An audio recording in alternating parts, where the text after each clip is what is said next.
everyone, welcome to the second tutorial of Selenium WebDriver.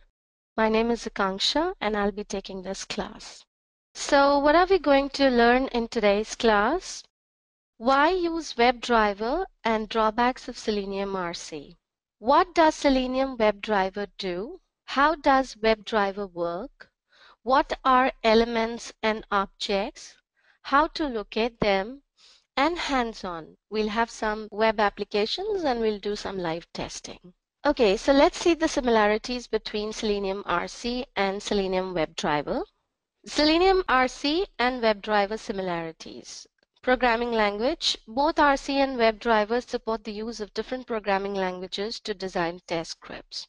So in the last class, the first class, we've already learned that with Selenium, we can use multiple programming languages. So whether you know Java, C#, whether you know Python, Perl, Ruby, PHP, any programming language, and you can work with Selenium.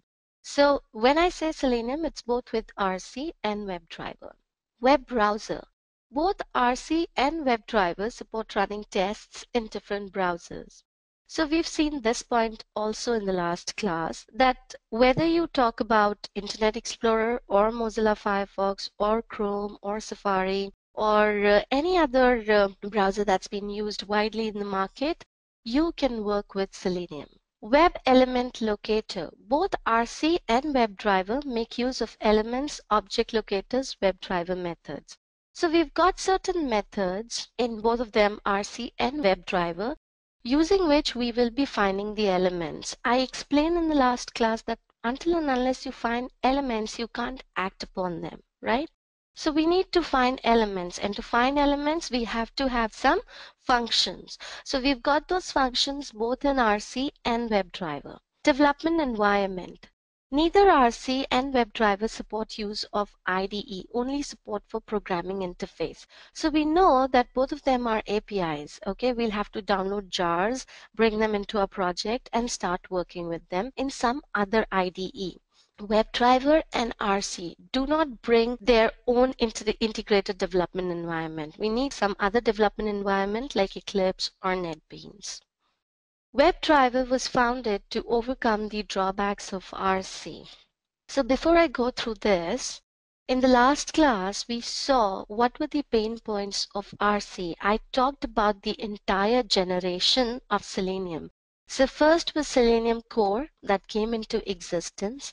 The next thing was Selenium RC. People think that RC was the first thing. No, the very first thing was Selenium Core. It was a JavaScript which was made open source. It had certain pain points. That's the reason RC came into existence. And even with RC, the whole processing time was very huge because we had this core injected in the browser, which was called Selenium Core. And then we had this RC server, which had to be started to inject HTTP proxy into the browser. So we'll just go through this and have a revision of what we learned at the last class, the first session. So if you can see here, we've got some scripting. All right, this is Selenium RC server. What is a Selenium RC server?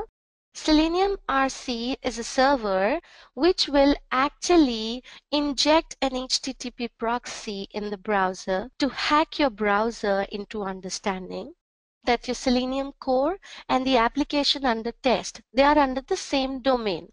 So in the last class, we learned what is same origin policy. And same origin policy was the issue with Selenium Core that we had to develop, not we actually, the developers had to develop Selenium RC, right? So with this entire system, we've got RC server to inject HTTP proxy. We've got the Selenium Core which has to be injected in the browser, and then the request goes to the application under some server. So the communication between your script and the application under test is not direct. There are two things sitting in between. We first need to start the server, and then there is the Selenium Core which has to be injected in the browser. The instructions will be taken by Selenium Core, and then Core will be directing the instructions to the application. So this is not a direct communication, and hence the processing time is large. Selenium RC versus WebDriver. So if you can see here, we've got rid of this. There's just the browser, and we don't need to insert any JavaScript, which was Selenium core in Selenium 1. So we don't even need that to be injected in the browser. The communication is direct. We are communicating with the browser directly. There's nothing like server and Selenium core.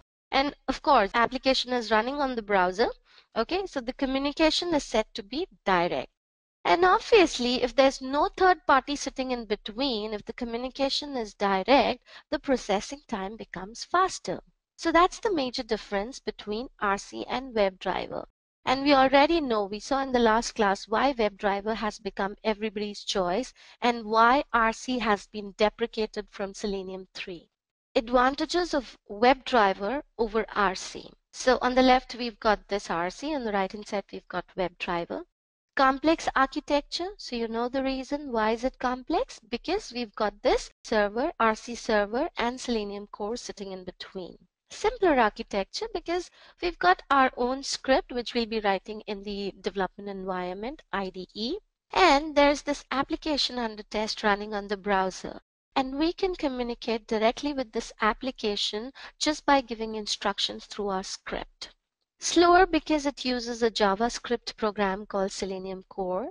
So it is slower because the instructions to the application under test are going via Selenium core.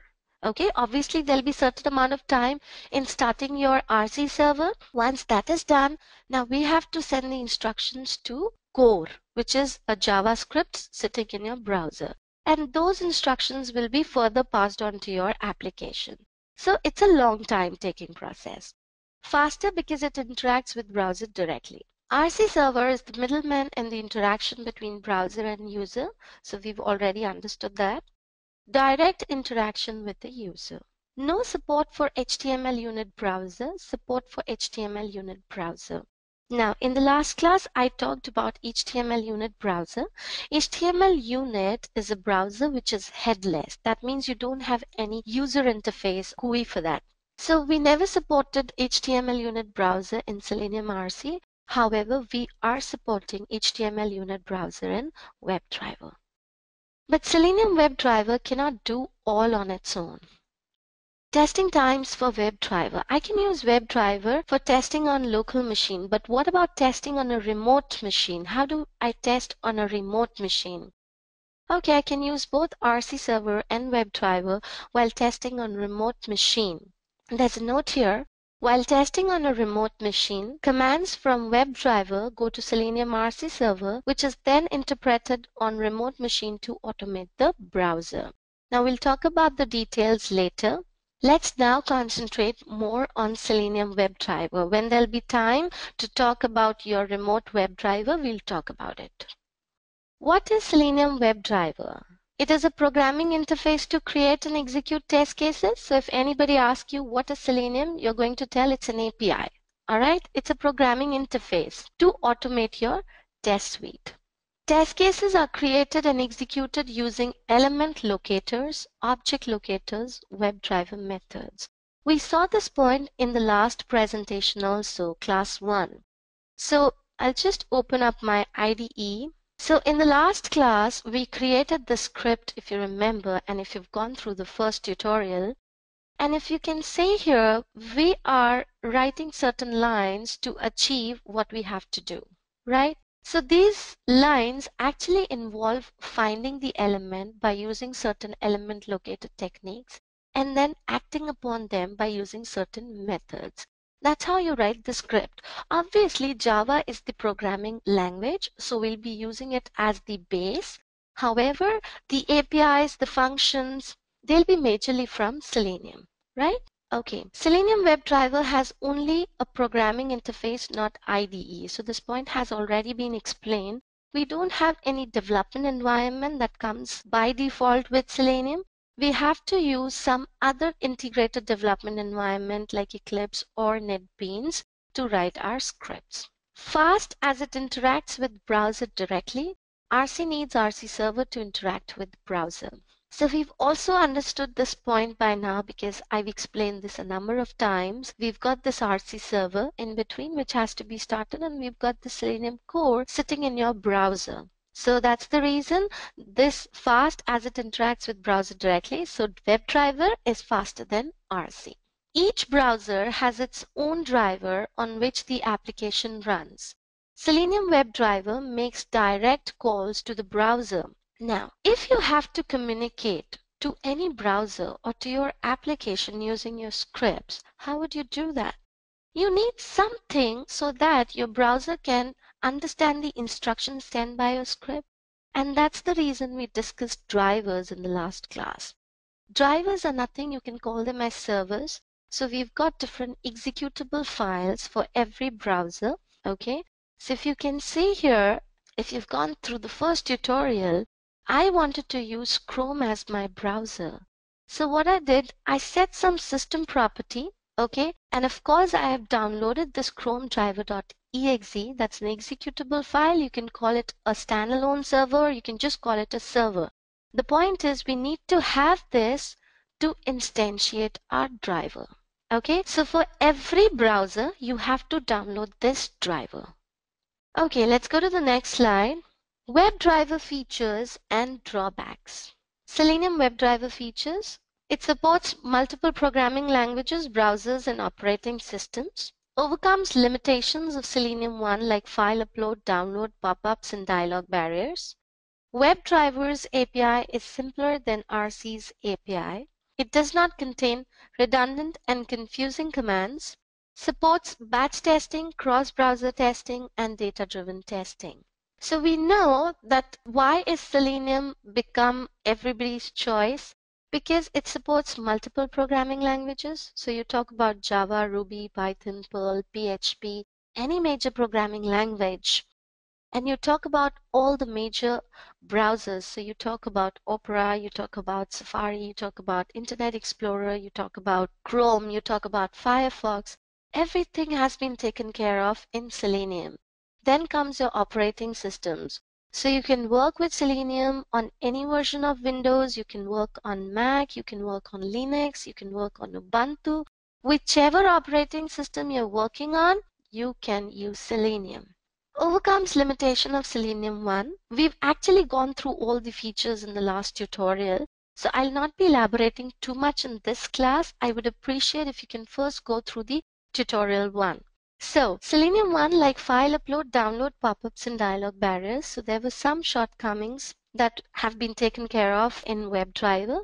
We were not able to upload and download files, pop-ups, and dialog barriers. So you must have seen that when you work with some web application, you tend to get some pop-ups. Or not the pop-up from the browser, I'm talking about the pop-ups coming from your web application. Because Selenium is responsible for testing your web application and not handling your browser. So if anything is coming up from your browser, you need to go into your browser setting to get rid of it. Okay? So these pop-ups are basically, they can be alerts, they can be prompts. So anything that is coming from the web application, we can handle it using Selenium WebDriver. The WebDriver's API is simpler than RC's API. So see, I haven't gone through RC too much, so I can't talk about, I know the difference, and I can't talk about a lot about the APIs and the functions, but it's been said that the functions that were used in RC, they were a little typical and not easy to understand. However, if you go to WebDriver, okay, let's just look at this slide. If you just look at this function maximize, window.maximize, you will tend to understand, you can very well comprehend that, okay, it has something to do with maximizing the window, right? If I'm calling driver.get, it has to do something with getting this URL. If I'm using find element, that means this function will help me find some element on the web page. Okay? Then there is this function, send keys. So using this function, perhaps we can, send some keys, some keystrokes from my keyboard. If you can see, I'm sending Java. So this means that using this function, I can send some keystrokes. Right? Click. That means I can click on something. So just by getting the function or reading the function, you will tend to understand what this function actually does. So it's very easy in WebDriver. Supports batch testing, cross-browser testing, data-driven testing. So it's not just batch testing, cross-browser, and data-driven testing. We've got the frameworks also. So if we talk about these three testing, okay, batch testing, if I tell you about batch testing, that's more like your, what do you call it, that keyword is slipping off my mind. Just before, sending the build, you run certain amount, not regression, I'm not talking about regression, okay? The lesser number of test cases, however, you have to run these test cases on every build, okay? Cross-browser testing. So if you want to do your testing, run your test cases on multiple browsers, you can do that parallelly and you can do that in one after the other also. So you can do that very well using Selenium. We've got those features. Data-driven testing. Now, when it comes to regression or when it comes to, let's be specific with data-driven testing, there will be instances where you want to run your test case with multiple set of data. Maybe you want to check your login, okay? You want to check your login form or maybe your sign up form. So you'll have to feed that form with multiple set of data. So we can achieve that in Selenium. Data-driven testing means that data is basically driving your testing. So we need to take some input externally from somewhere. We'll talk about that in detail later. And that using that data, we can run our test case again and again and again. We've already gone through the limitations in the last class. The first one is report. Selenium alone cannot generate report for you. Okay? You have to have your framework in place, or you need some tools like TestNG which can help you form your reports. Selenium WebDriver alone will not provide any kind of report to you. It doesn't have IDE, difficult to create test cases. Now, I wouldn't say that's a big limitation. You can call it a limitation. I will not call it a big limitation because we've got number of IDEs these days, right? When we work with Java, we majorly use Eclipse. Now we've got that and it's open source. It's free of cost. We can download that and start working depending on the language I'm using. So if I'm using Java as my scripting language, I would prefer to have Eclipse, right? Now let's see how Selenium WebDriver works. See, just take some time and look at this diagram. We've got the test script, which can be written in any programming language, whether you talk about Perl, Java, C#, Ruby, Perl, Python, PHP, and then you've got your Selenium WebDriver. This automates some application, and then using this, you communicate with the application under test running on your web browser. So that's your script which you've created on the IDE. Okay, this invokes Selenium WebDriver. When I'm saying it invokes Selenium WebDriver, it basically means that you have certain interfaces. You have something already in your application or your project so that you can use its classes and its functions, right?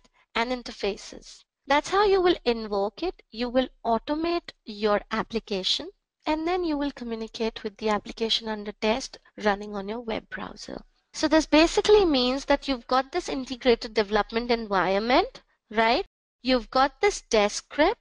You're using some language to create this test script. Here we are using Java, okay?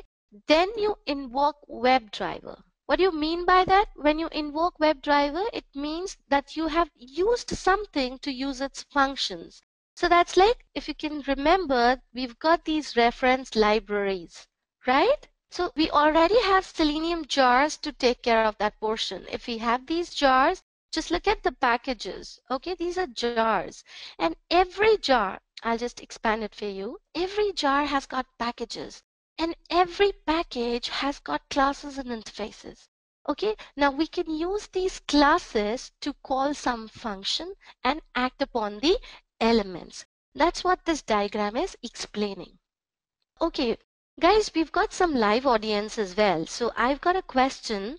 That is it fair to say that the main purpose of using TestNG with Selenium is to get reports? No, absolutely not.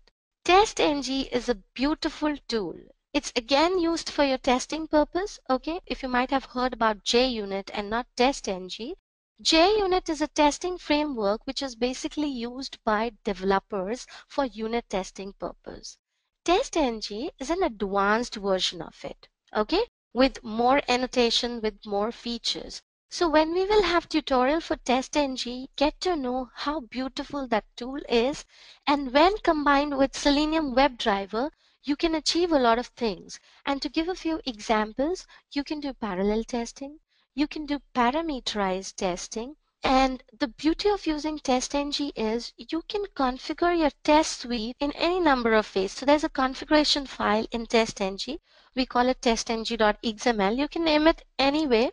Okay, you can give it any name, but that's basically called testng.xml. That's a configuration file. The beauty of that file is you can configure your test suite in the way you want. You can group your test cases. That's again one beautiful thing.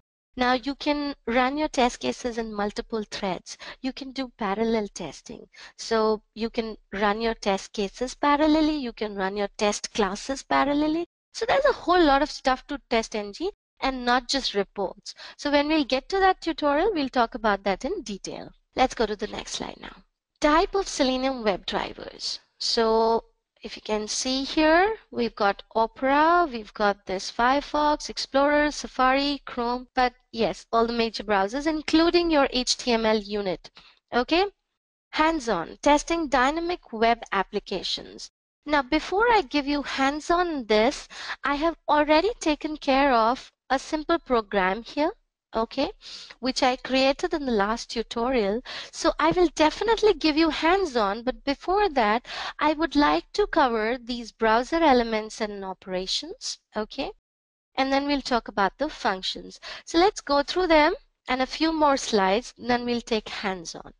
Okay, browser, launch browser, navigate to specified URL, refresh, close browser. So that's basically talking about what you can do on browser.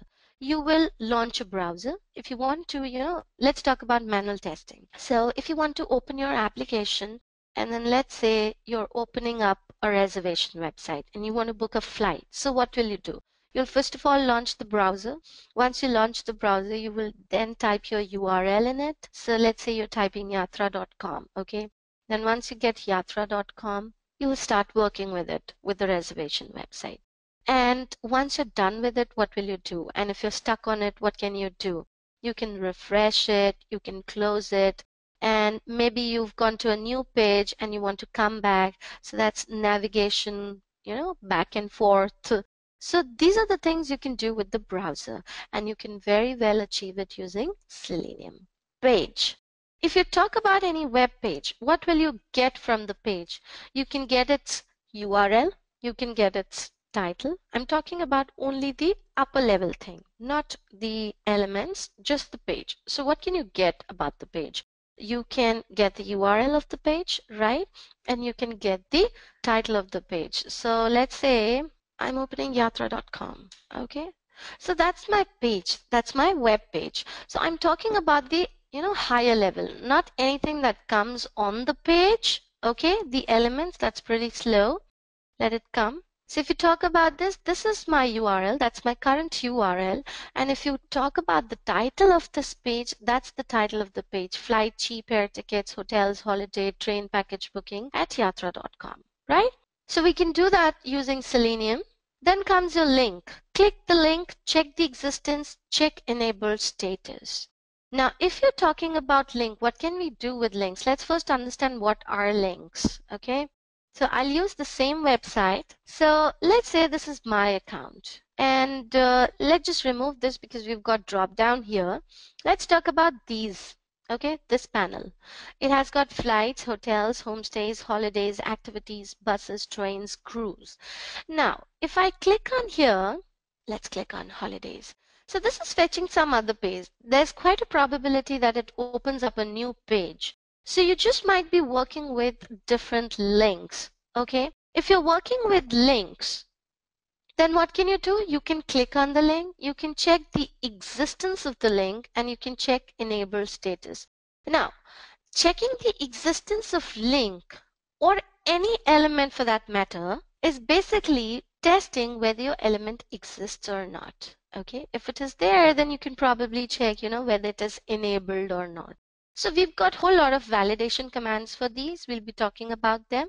Okay, then comes your button. Now, what do you do with your buttons? You basically click on the buttons, right? And there will be instances. Let's talk about the sign up form, or let's talk about some download thing. Okay, until and unless you click on a checkbox which says, agree to terms and conditions, something like that, this button, which is a submit button, doesn't get enabled, right? So this button can be disabled also.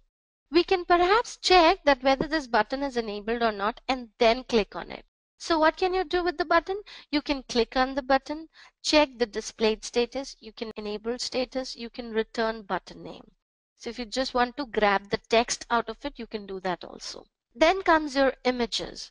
Return image title, download, upload image, click image link. So first talk about image title. So that comes only if you've got the title within the HTML element. So I've already gone through that. I'll open up my Firefox because I've got my plugin there. What this point says is, let's say I'm opening yatra.com. Okay. So that says return image title. Okay. So let's first find out if this yatra is an image or something else. Okay. So no, we'd like to find something else. Let's say Amazon. We'll find number of images there. Let's check this. No, that's not an image. So if you see here, that's an image. Okay, IMG is for image. And if you can find this attribute called title, then you can grab the title. If you can't see the title, you can't grab the title. Okay. Then comes download and upload of an image. So whether it's image or whether it is any file for that matter, okay. Let's talk about uploading and downloading. So we can use Selenium WebDriver for that purpose as well. And there's one more thing that we can use with Selenium is third-party tools. There are a lot of things that we can't achieve using Selenium, but when combined with other third-party tools, we can overcome that limitation. Click on the image links. Of course, we can click on the images as well. Text area, error message. So you've seen that on web applications, the number of places, whether you talk about Amazon, because you do a search. So you always have a search box. You talk about eBay, you've got a search box there also. You talk about Flipkart, anything, any e-commerce website, and you'd like to give something there. So with text areas, we give text into the text box. Okay. We can also grab text from the text box. So let's say I'm talking about Amazon. So here, this is my text box. What will I do with the text box? I will send some keys here. Let's say I want to look for a laptop. Okay. I'm looking for a Lenovo laptop, let's say, or let's say laptop bags. So this is the text that I'm sending in this. Now there'll be instances wherein for verification, you might just want to grab the text written inside the text box. So we've got that feature also. Using some commands, we can get that as well. Okay, radio button and checkboxes. So what do you do with radio button and checkboxes? You first of all click on them, right? And the second thing you do with it is to check whether that radio button is enabled or not.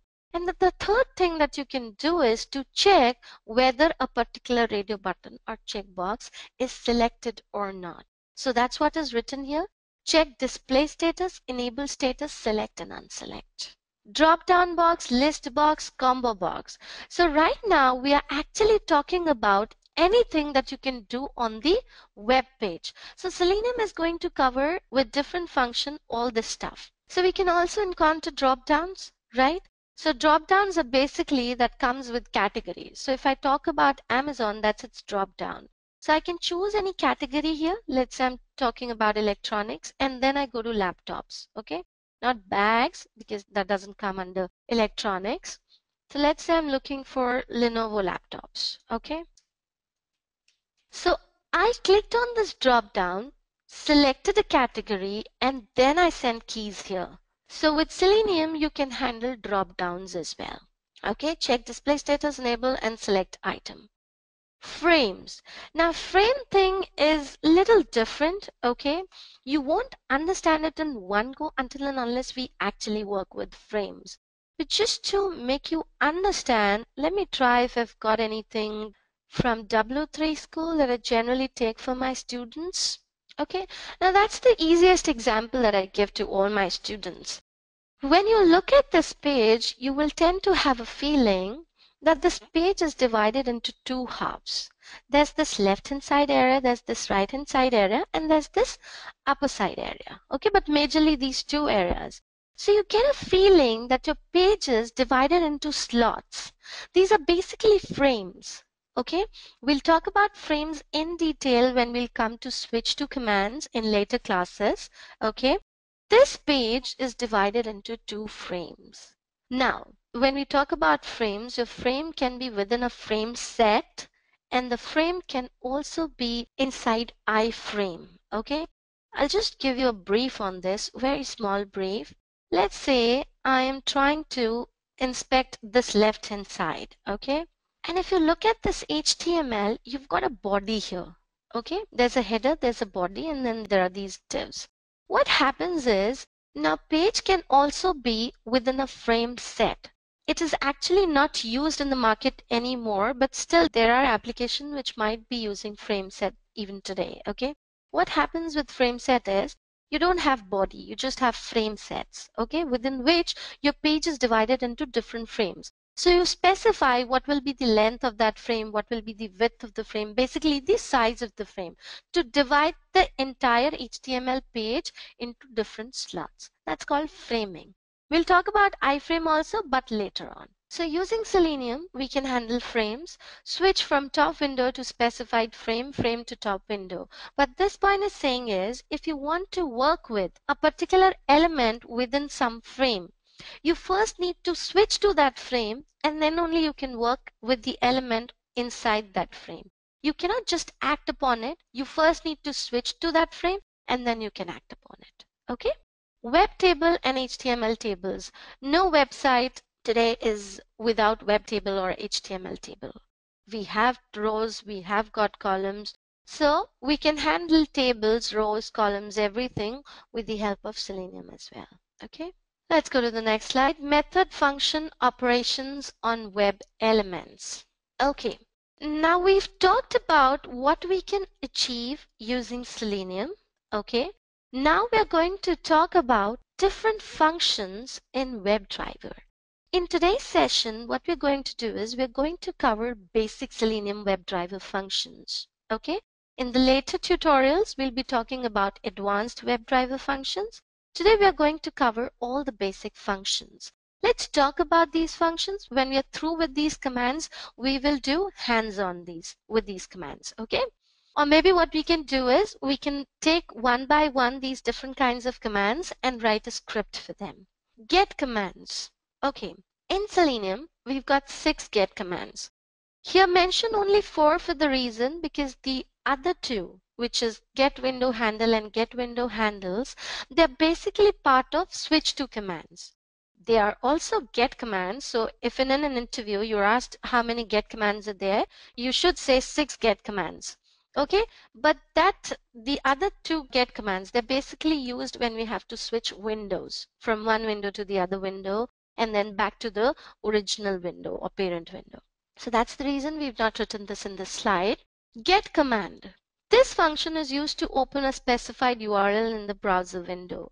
So driver.get. I'll explain this line when we'll come to our scripting part. Right now you understand that get is to bring the URL on your browser. Get page source. Get page source will get the entire front end page source for you. Okay, what is the function? Get page source. This function is get title. This function is used to get the title of the current page in the browser. So if you want to fetch the title of the page, you can use get title. Get current URL.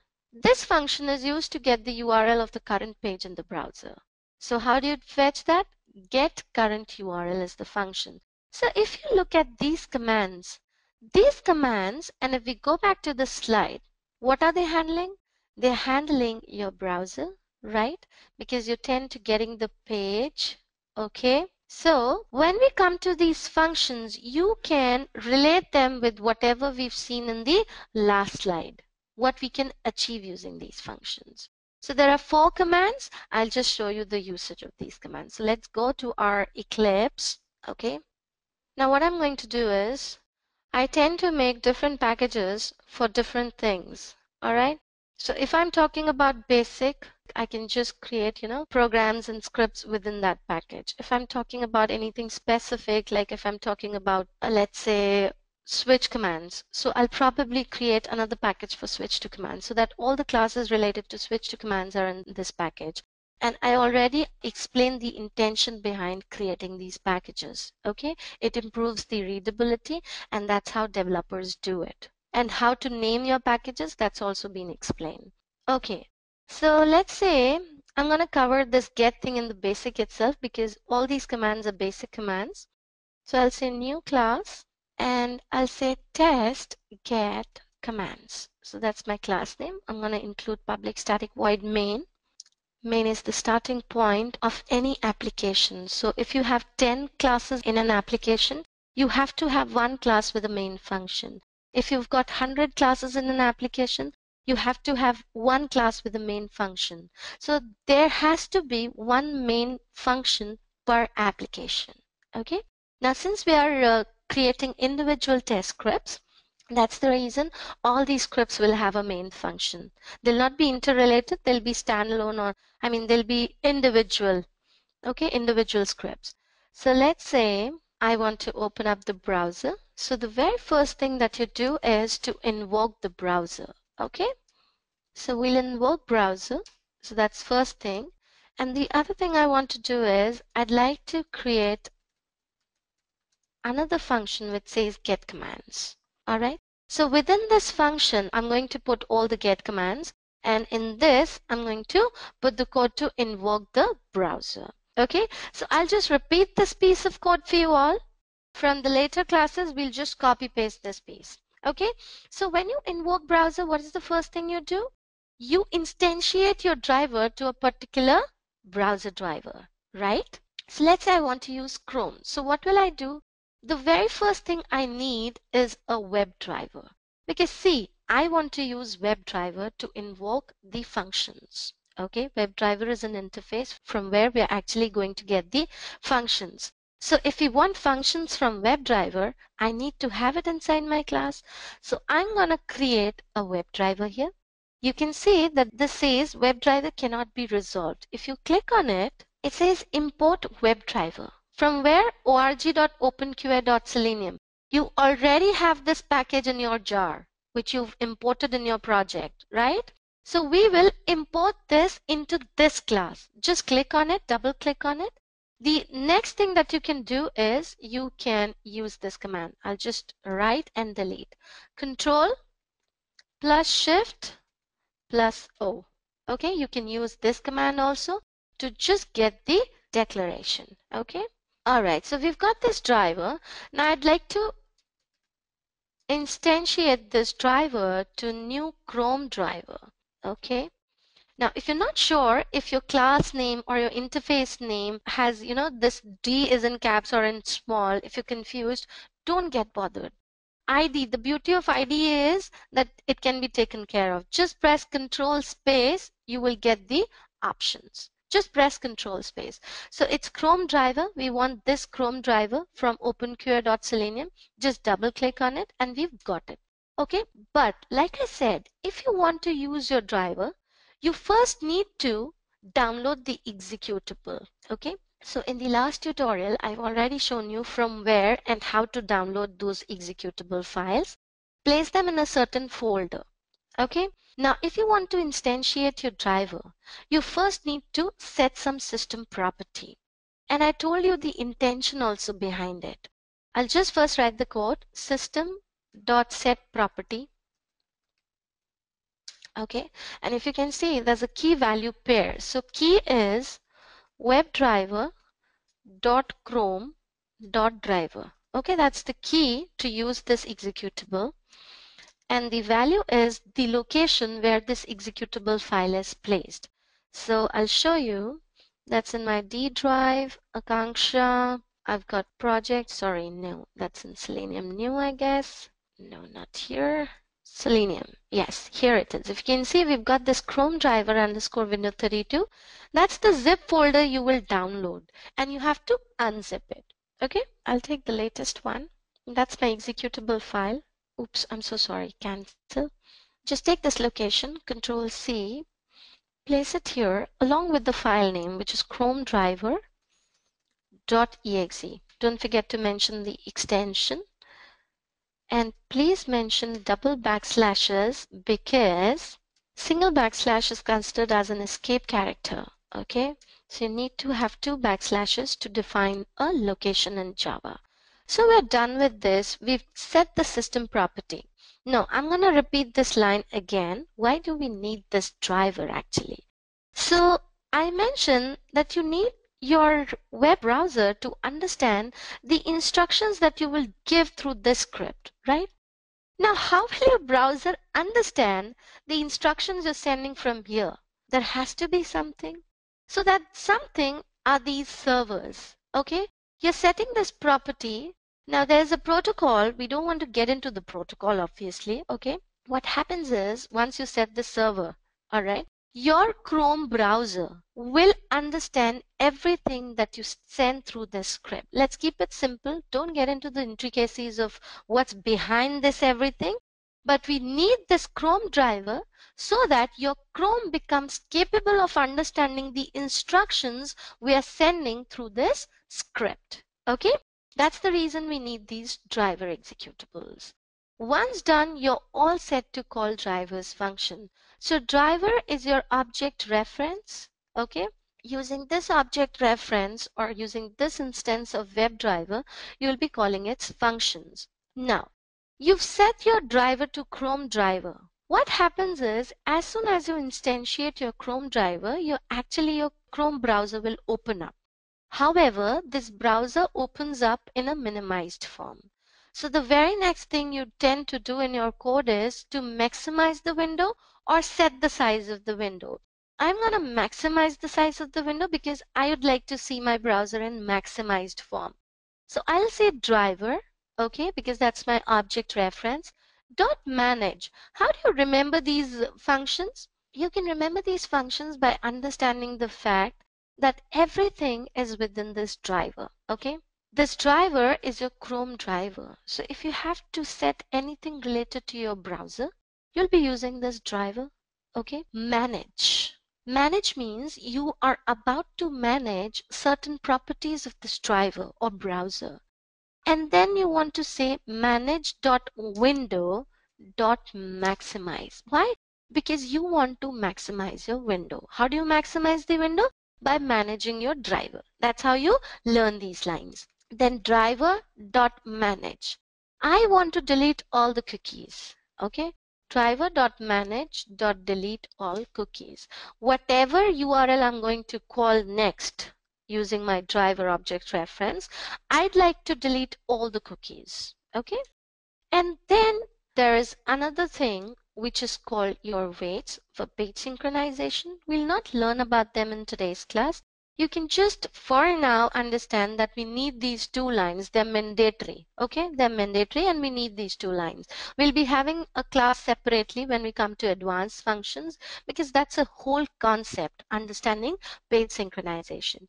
So what I'm going to do is now driver.manage .timeouts .implicitly wait. So basically I'm giving certain wait time, and let's say I'm giving 30 seconds. This time is basically used for page synchronization between your code and the elements on the page.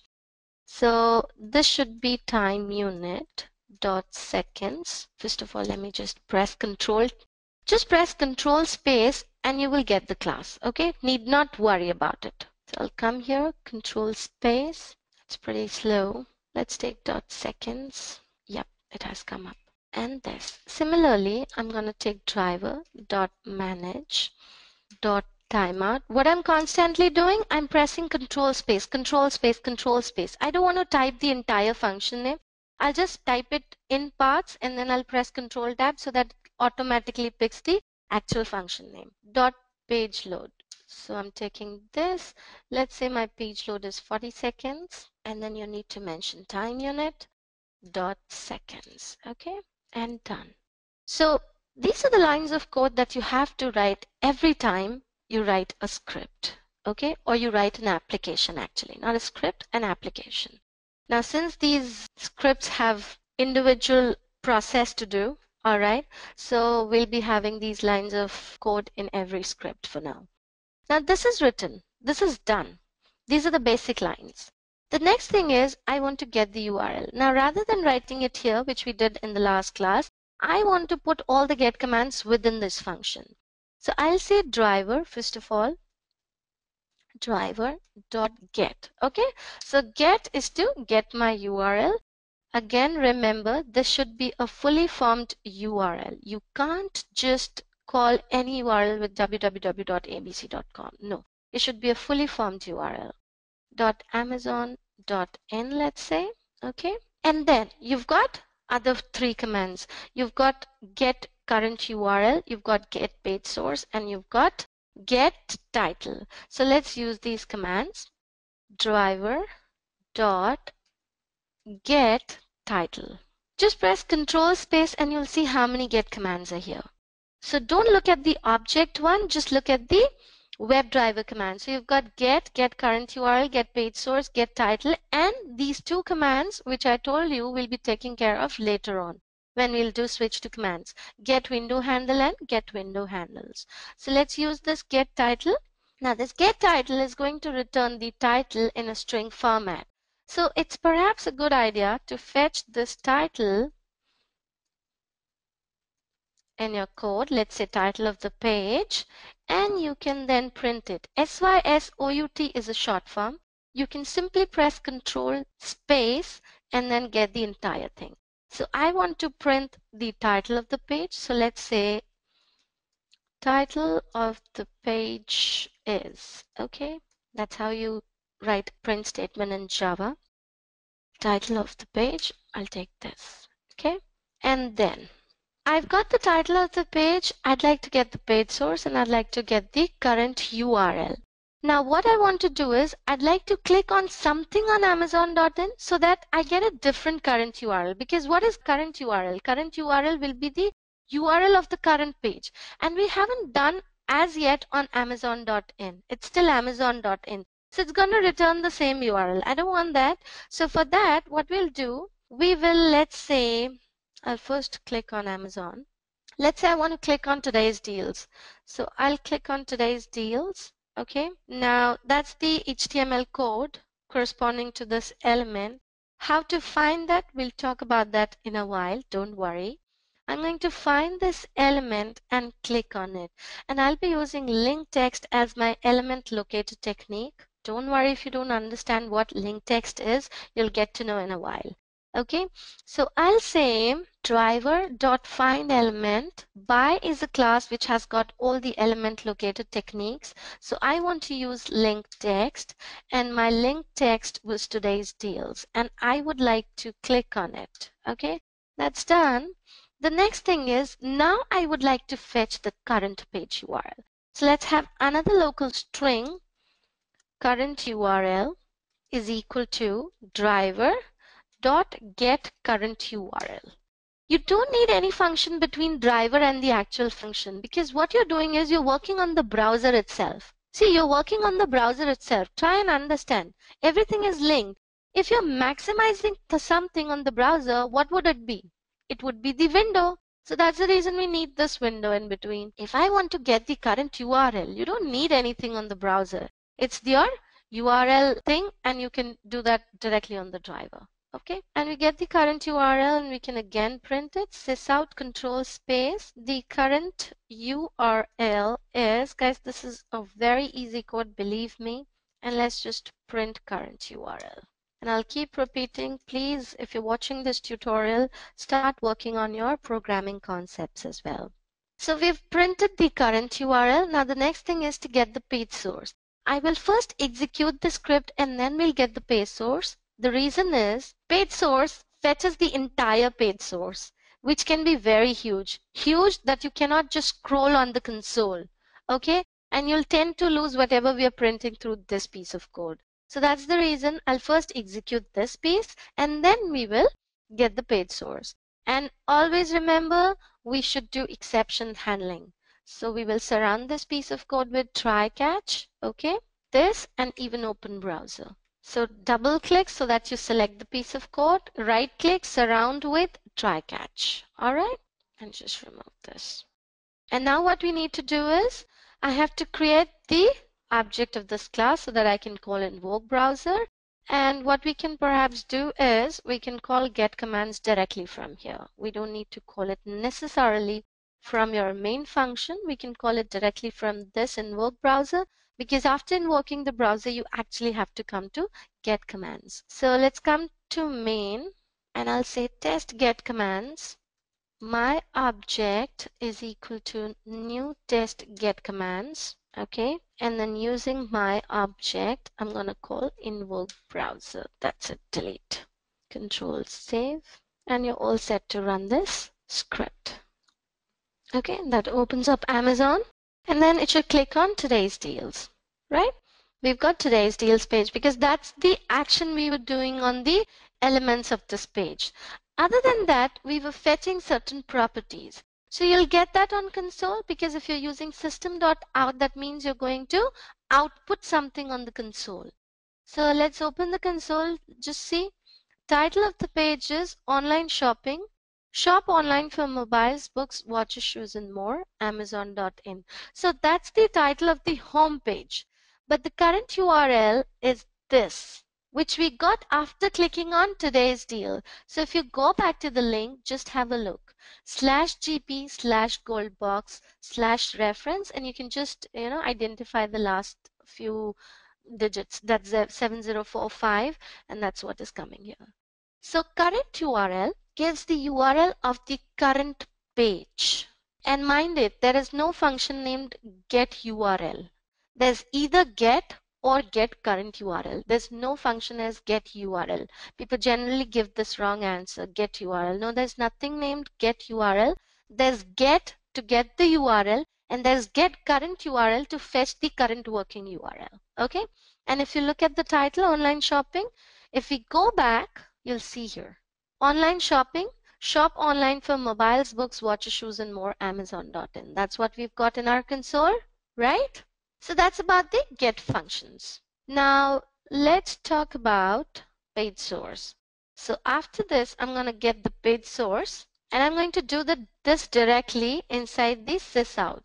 So I'll type another print statement, and I'll say the page source, current page source. Okay, the current page source is same thing, driver dot get control space page source.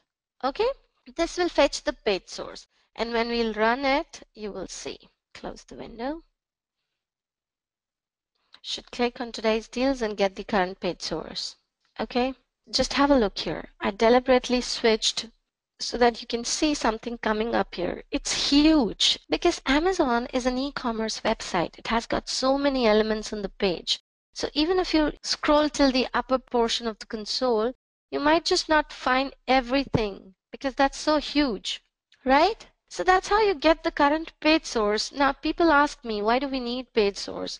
See, I haven't used in my career, to be honest, but yes, there are instances wherein you might just want to see something or fetch something by writing another script, obviously. Okay, you can write another script to fetch, some repetitive tag, or maybe you want to fetch some value from that page source.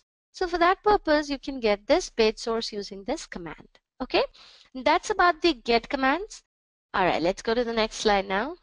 Navigate commands. Now, navigate commands, just think of this keyword navigate. It has something to do with navigation. And you can understand it in two ways. Navigation can be navigation of the page, and you might just call scrolling navigation.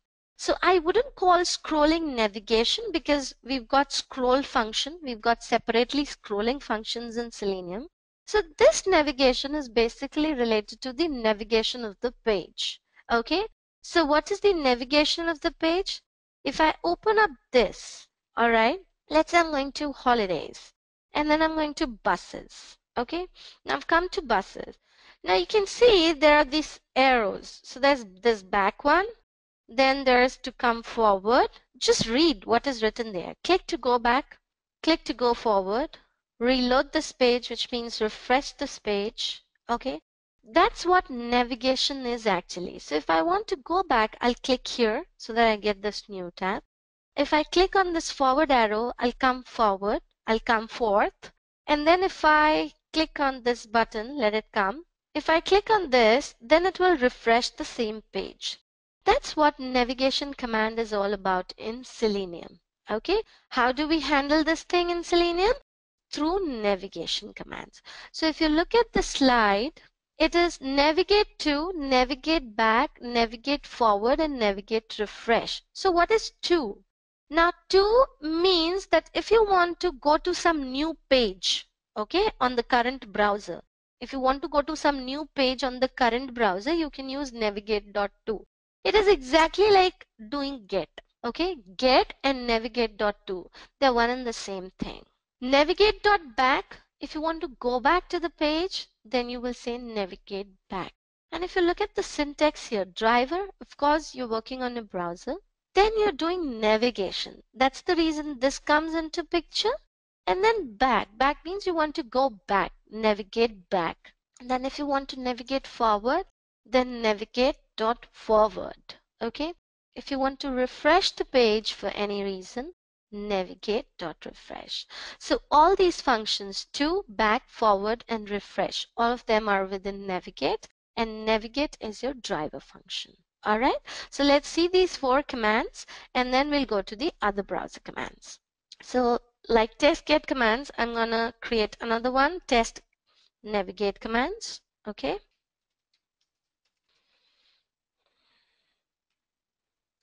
Again with the main, for the same reason that every program is an application in itself. Backspace. Now this time what I'm going to do is I'm going to copy paste in work browser, because you've already seen twice now, and I said that I'll be just copy pasting. You have to do the same thing again and again for every application. So I'll just copy paste this. Okay, so I've got WebDriver, I've got in work browser. You can remove get commands, however. We don't need get commands. Control A to select the code, Control Shift F to format your code, because when I copy pasted, this didn't come in a good format. To format your code, you can simply select the code and then say Control Shift F. Okay, so that's done. Now I want to write another function called public void because it doesn't return anything, and I'll say navigate commands. Okay. So what do we have in navigate commands? To, back, forward, and refresh. Now I will not be using get to get the URL, because you already now know that I can use navigate.to to fetch the URL. So I will call navigate commands, however, from here. And in navigate commands, the very first thing I'll do is driver dot navigate dot to. Now if you see here, you can mention the URL or you can mention the string. So my string is http://www. Let's say ebay.in. No, eBay is very slow, so I'm not going to take eBay. eBay generally works very slow. Let's say Flipkart, okay? Flipkart.com. Don't worry guys, I'll take other websites as well. These are the websites in India, okay? Flipkart.com, and then let's do something on Flipkart and then use back and forward and refresh. Okay, so if I open Flipkart here, let's say I'm using Flipkart here. So let's say I want to click on appliances. All right, so I'll identify this, and that's a span, and it has got this title as well. I will, however, click on this only, span with appliances. Okay, don't worry about finding the elements. You'll understand in some time how to find the elements once we're done with these basic commands. Okay, because right now we're doing browser commands, so we don't have anything to do with finding elements as such, but since I want to demonstrate this, that's the reason I'm finding the elements. So navigate.to and then driver.find element by XPath. I'm going to use XPath for that particular thing. This is span with appliances, so I'm going to just test it.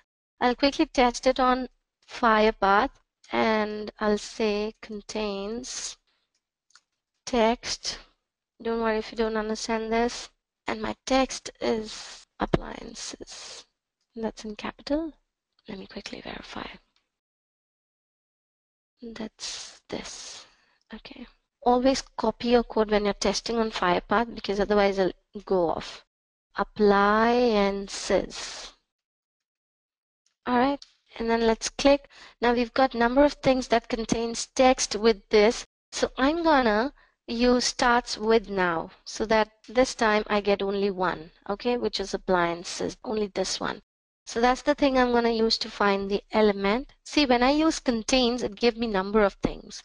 And I don't want everything, I just want this upper appliances. So that's my X path, Control V. Okay, starts with appliances and I want to click on it. So I've clicked on it. Let's click here. Okay, on clicking here, it doesn't do much. So what we'll do, click here and then inspect something else. Let's say I want to say microwave ovens. All right, let's try this. There's a span with microwave ovens and I'll just copy this to test it on my Firepath, Control C. Firepath, you won't see it, but if I get it here, then it's fine. Okay, that's again a span, and I'll say contains, and that contains text, which is this in single quotes, microwave ovens. Have I got anything? Oops, sorry, there's a dot here. Now click. I've got this one thing, which means this will work for me. All right, it's Control C. 1 second, just give me some time. And if I click on this, you'll see that the URL changes, right? And you've come to some other screen. Now I would like to go back after clicking on this microwave oven. So driver.find element by .xpath, and then this is your XPath and you want to click on it. Now you can navigate back. However, here comes into picture your page synchronization. I am using this, that's fine, but the processing will be so fast and it might just find the elements so quickly that you won't realize that it actually navigated back. So as a heck, what I'm going to do is I'm going to let my code sleep for 2 seconds so that you can observe it that the flow is going back. And now I'll say driver.navigate.back after 2 seconds of sleep so you can realize it. And then again I'm going to use thread.sleep, make it sleep for 2 seconds, alright, and then I'll come forward so that you can see the difference. You can feel the navigation happening. This is just for demonstration, otherwise the sleep is not recommended at all. Not recommended at all. I'll keep repeating that. Navigate.forward, alright? And then you would like to refresh. So what you can do is you can refresh it here itself. So again, put a sleep of 2 seconds. 2000 is in milliseconds, alright? And then you can say driver.navigate.refresh. So you'll see the page refreshing. And since we're using threading, we need to surround this code with interrupted exception. Okay, so we've done the exception handling as well. Just get rid of this, delete. All right, create the object of this class, which is test navigate commands. My object is equal to new test navigate commands, and then my object dot invoke. You first need to invoke the browser, and the browser itself is calling navigate commands. So the flow will be exactly what you want. Control save your script and then run your script. Let me quickly see if everything is fine. We've got invoke browser in place, then I'm calling navigate commands, wherein I'm calling Flipkart. I want to click on microwave ovens. Then after a sleep, I want to go back. After some sleep, I want to come forward, and then I want to refresh the page. Perfect. Let's just run the script. Pay attention on the browser.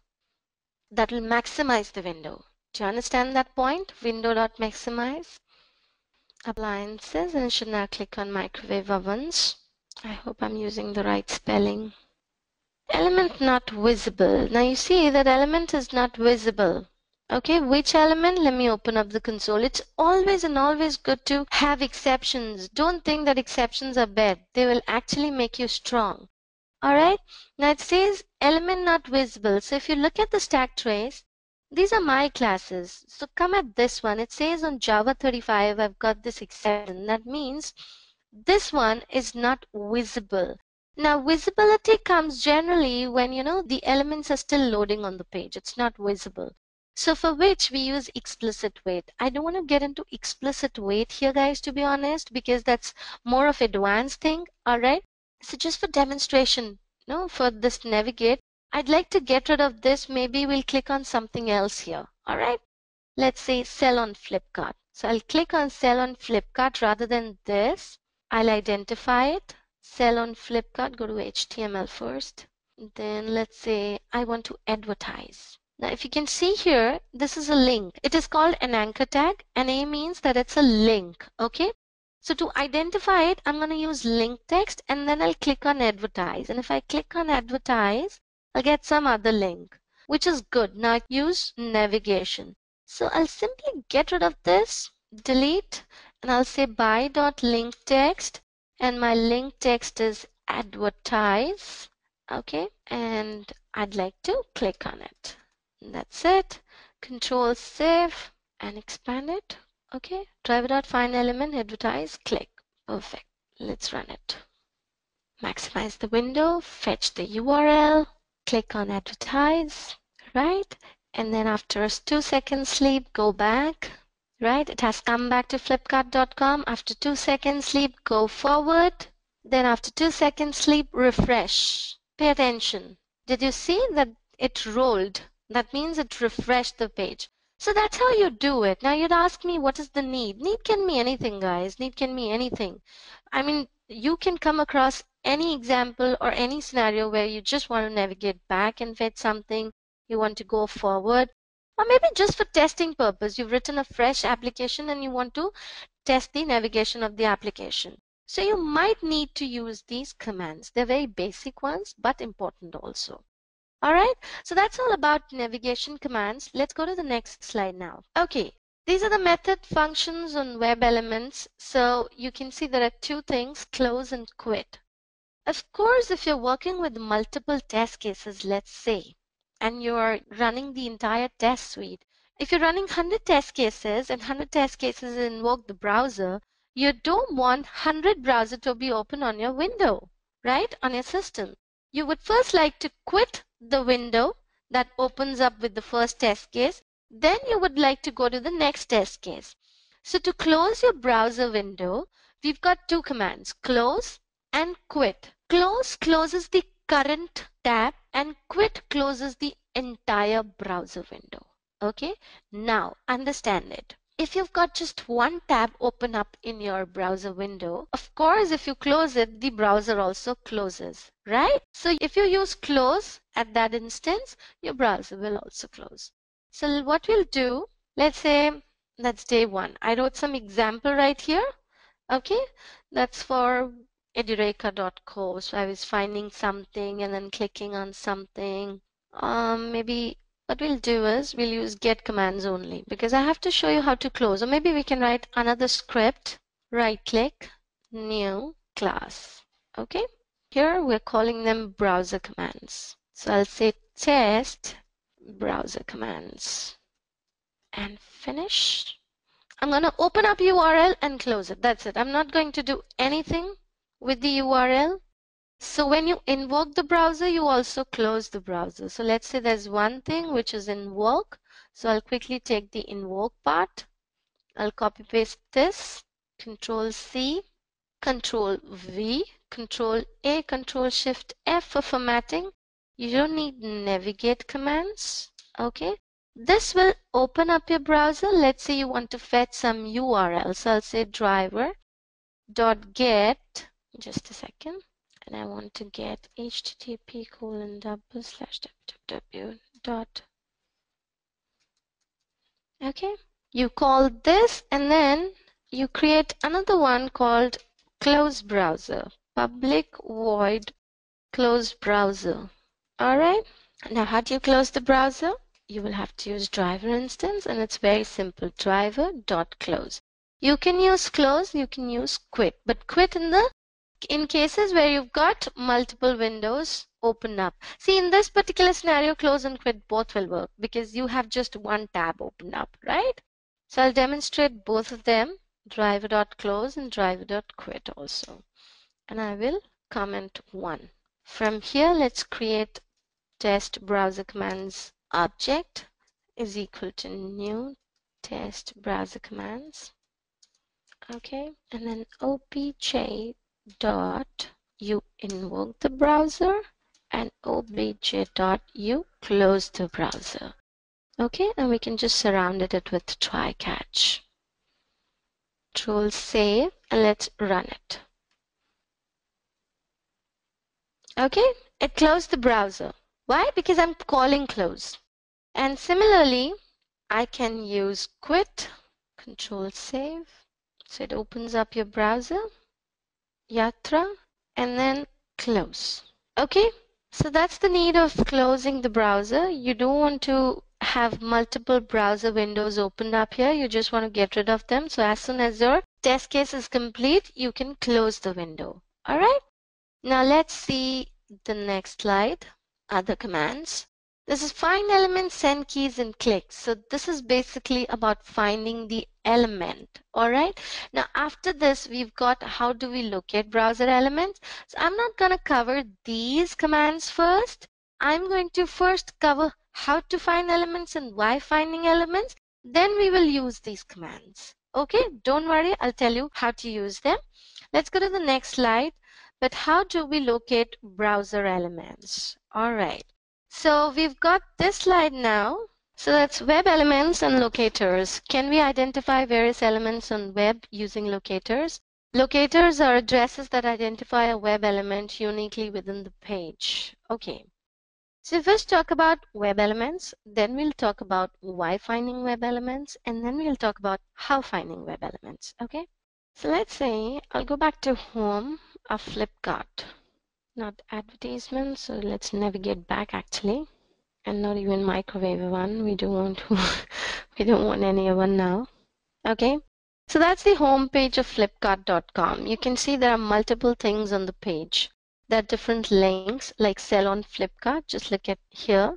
Then there's advertise, then there's gift card, download app, 24/7 customer care, track order, then there's this image, sign up, login. Then there's another image. There's this text box. This is a button. Then you've got these drop downs. Okay. And then you've got these categories. And then there are links like this as well. And then you see these images. And if you scroll down, there'll be a lot of stuff here, right? So everything that is getting displayed on this page is its elements. So we call them web elements. All right. So anything that's visible on this page is its element or an object. Okay. What is HTML elements? Every front end, every front page, every web page has an HTML associated with it. All right. And this HTML starts from HTML tag. Then we've got certain other tags within it. All right. So there's a header with title and there's body. Now body contains your visible page content actually. And this body can have a number of things. It can have divisions, it can have subheadings, it can have tables, it can have a lot of stuff, rows, columns, drop downs, and anything. All right. That's about your elements. Now comes why locate these elements. Because you are about to automate your web application. And if you're automating, you mean to say that I would like to automate any operation XYZ that I can do manually on this web page or this entire application, right? Now, if you want to act upon that, okay, if you want to do some process through automation, you actually need to find these elements first. Because until and unless you have this text box in hand, how can you send text into it? So first you need to identify this text box and then only you can send text. Similarly with this button, until and unless you find this web element or you find this HTML element within the HTML document, how will you click on it? So for actions, you first need elements. Now, if you need elements in your script, there has to be a certain way of finding those elements. You can't just grab these elements out of this HTML. You have to have some classes, some interfaces, some functions to grab them. So that's what element locator techniques is all about. Okay. If you want to find any element on this web page, you can find these elements using Selenium WebDriver's 8 element locator techniques. Okay, we've got 8 element locator techniques in WebDriver, which will help us identify these elements. So there's ID, there's name, class name, tag name, link text, partial link text, CSS, and XPath. And you have to learn these 8 techniques. If you talk about interviews, this is one of the basic questions. Name all the 8 locator techniques, and you shouldn't forget any. Okay? If I'm the interviewer, I would like to hear all the 8 element locator techniques. All right. Commands to locate web elements. So I hope you've understood that I have to find these elements taking some help of this HTML. So before I go to 8 element locator techniques, let's talk in brief about these plugins. So that's called Firebug, guys. Okay, Firebug, and I have installed it by going to this menu, and if you go to add-ons, right, you can search, just go to plugins, click on plugins, search an add-on, let's say I'm saying Firebug, and press enter. So I've got Firebug. It says disable and remove because I already have it in Firebug. If you are installing Firebug for the first time, you'll get enable or install option. Same with Firepath. Firepath is again a plugin. You can call it an extension of Firebug. This gets associated with the Firebug. So if you go here, you can see there's another tab, Firepath. You won't see it until and unless you download Firepath. Okay? So once you have Firepath and Firebug, you can restart your browser, you can restart Firefox, and you will see this icon here. And Firepath tab gets inserted here. Alright? Now why do we need this? Because you know that these elements, they are my page elements. If I have to act upon them, I need to extract something out of this HTML document. Why? Because this code is actually this page coming up here. So if you talk about 8 element locator techniques, these 8 element locator techniques should do something to extract a value from this HTML. All 8 element locator techniques. Okay, so if we go back to the slide, the very first is ID. Okay, the very first is ID. Now, how do I take IDs? Let's say I want to inspect the search button. Or let's go to Amazon, it'll be easier. Amazon is a very good example for beginners. Let's click here on this text box. Okay, I've just clicked on this text box. See, how do I click? I first select this element inspector. Then I hover my mouse on a particular web element. Then I leave it there. I click on it. So this line inside the HTML document gets highlighted. Now when this gets highlighted, that means this line should have something in it. I have something in this HTML code to be used from these element locator techniques. Okay, so there's ID, there's name, there's class name, tag name, link text, partial link text, XPath, and CSS, right? So if you go back here, you will see that in this tag, we've got various attributes. These are attributes actually. These key value pairs that you can see, ID, class, value, name, and then autocomplete, tab index, okay? All of them are attributes of this tag.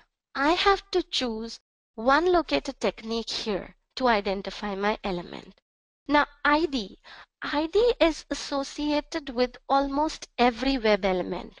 And for every web element, ID is unique. IDs will always be unique. That's the only attribute that will always be unique. Even name and class names, They will tend to repeat, okay? But IDs will always be unique to the element. However, there can be dynamic IDs, which means that right now it is 2-tab search text box, but when you identify this element for the next time, okay, then it changes to ABC. That means that the ID for this particular element is changing dynamically. This is a dynamic element of the page. So that happens for security reasons also. Not here, but there'll be instances. So I'll teach you how to handle those elements as well. All right, so I see that there's an ID and it says 2-tab search text box. Now, if you look at this, this is again a search text box.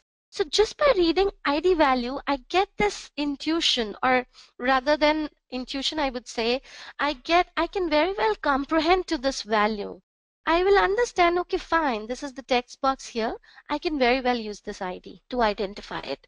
Why use this ID? Because ID is one of the element locator technique, right? So I can locate this element using this ID. Now, how do you find element? By using the function driver.findElement. That's what I told you. The functions within WebDriver are very comprehensive.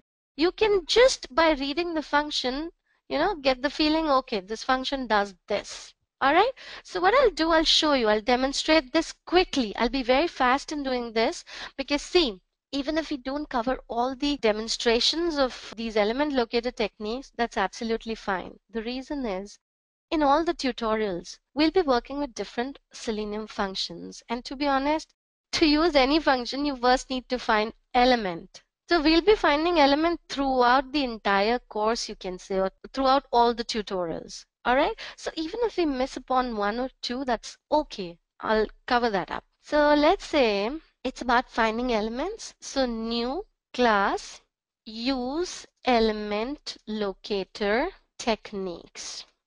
Okay. Public static void main and finish. Just give me a minute. All right. Let me expand this for you all. Okay. I want to copy paste invoke browser, Control C and Control V. Okay. And rather than using navigate commands, I'll simply say driver.get. And what am I doing? I'm using Amazon.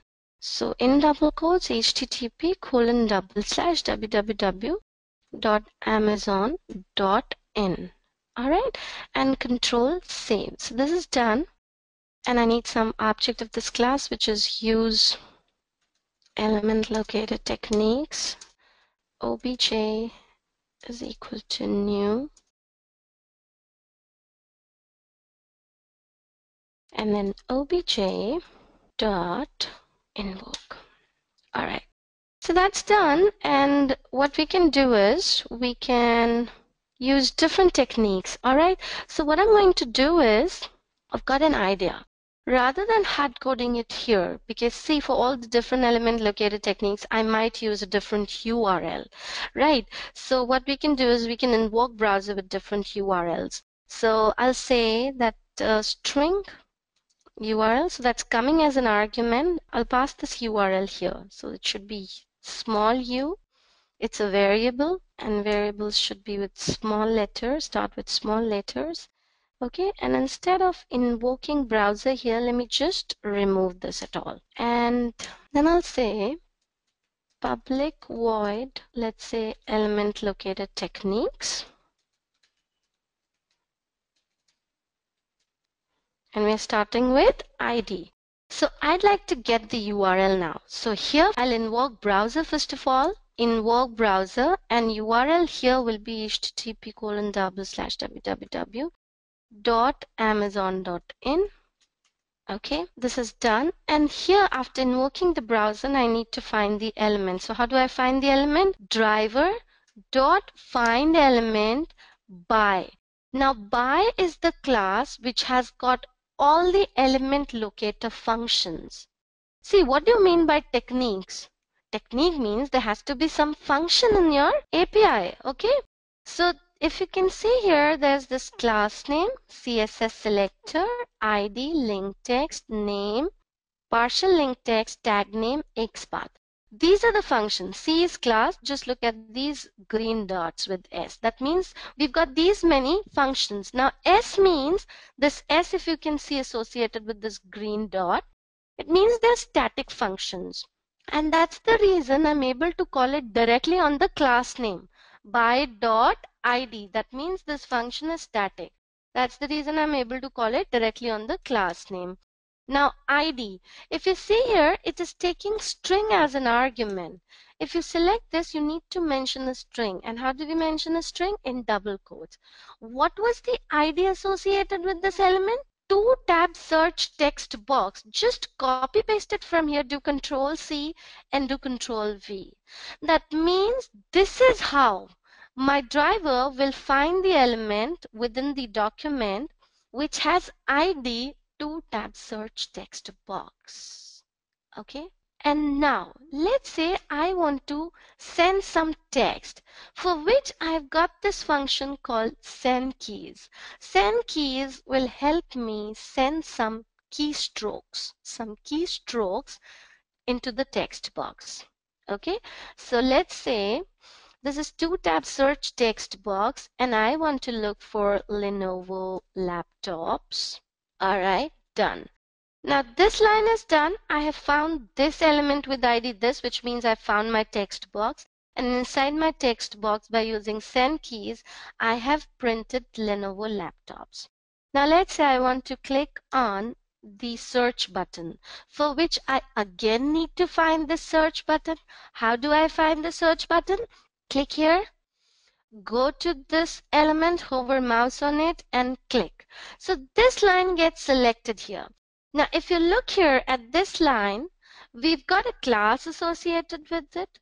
We've got other attributes like value, tab index, type. Now guys, value, tab index and type has got nothing to do with element located techniques, as in there's nothing in element located techniques so that we can use these attributes. Okay. So there's class, and if you go back to the element located techniques, there's something called class as well. So I'm going to take that up on my pace. Name, class name, tag name, link text, partial link text, and XPath and CSS. Okay, don't worry about that. So I'm taking first class. Now what happens with class is, see, a class can be used at multiple locations. The same class can be used multiple times within the same HTML document. So with classes, you have to be very, very, very attentive before you use it. You need to make sure whether this class is unique to this element or is it getting used elsewhere. So what you can do is, I can use XPath also. But since I haven't covered XPath as of now, I will try to use nev-input because it gives me a feeling that there is only this button which acts as an input button here on this page. So I'll try and use class here, class name here. If it doesn't work, then we will see, of course. Okay. So let's go back here. Driver dot find element by dot class name. Just press Control Tab, okay? Class name, sorry, Control Space, and my class name is, just copy paste the same name, nev-input. Control C, go back to your code, Control V, and then what do you have to do with this? You have to click on it, okay? So dot click. Click is the function to click on an element. So using this find element, I found the element and now I am acting upon it. So whatever comes after finding the element is the action upon it. Alright? So I'm clicking on that element, Control Save. So let's just see these. And if you want to verify it with the PPT, you can see we're using the same thing. Driver.find element by.id. And then you send keys, some keystrokes. And if you go to the next slide for class name, same is here. You can send keystrokes, you can click on it, you can perform any action. All right, let's go back and let's create an object of this class. Okay, we already have. Now see, which function should I call now? Not invoke browser, but element locator techniques. Why? Because this is going to invoke the browser. So using obj, I will call element locator techniques. Okay, and just delete this. I would like to surround it with try and catch. Control save, and I'll try and format the code nicely so my code looks beautiful. I really love my code to be, beautifully visible to everyone. So that's my piece of code, and I'm gonna run it now. Okay, that has opened Amazon, and then it typed Lenovo laptop and clicked on that button. How did it type Lenovo laptop? Because I was finding the element and I was acting upon the element. All right, so that you did with ID and class name. Now let's use other examples also wherein we'll find, and what we can do is we can add one more function here, close browser. So every time you invoke the browser, you can also call close browser. And we will driver.close. Okay, control save. I'm not calling it right now. Let's see how we call it. This is done. Let's go back to the presentation. So two done, then name and tag name and link text and partial link text, XPath and CSS. Now, name and tag name, I'll see which example do I get to use this. All right, name I will get an example, I'm sure. Tag name, I'd like to see which one I should use. And link text, partial link text. Now, since I'm working with Amazon, what I want to demonstrate here is link text and partial link text right now, because there are so many links on Amazon.in, all right, or Amazon.com, whichever you want to use.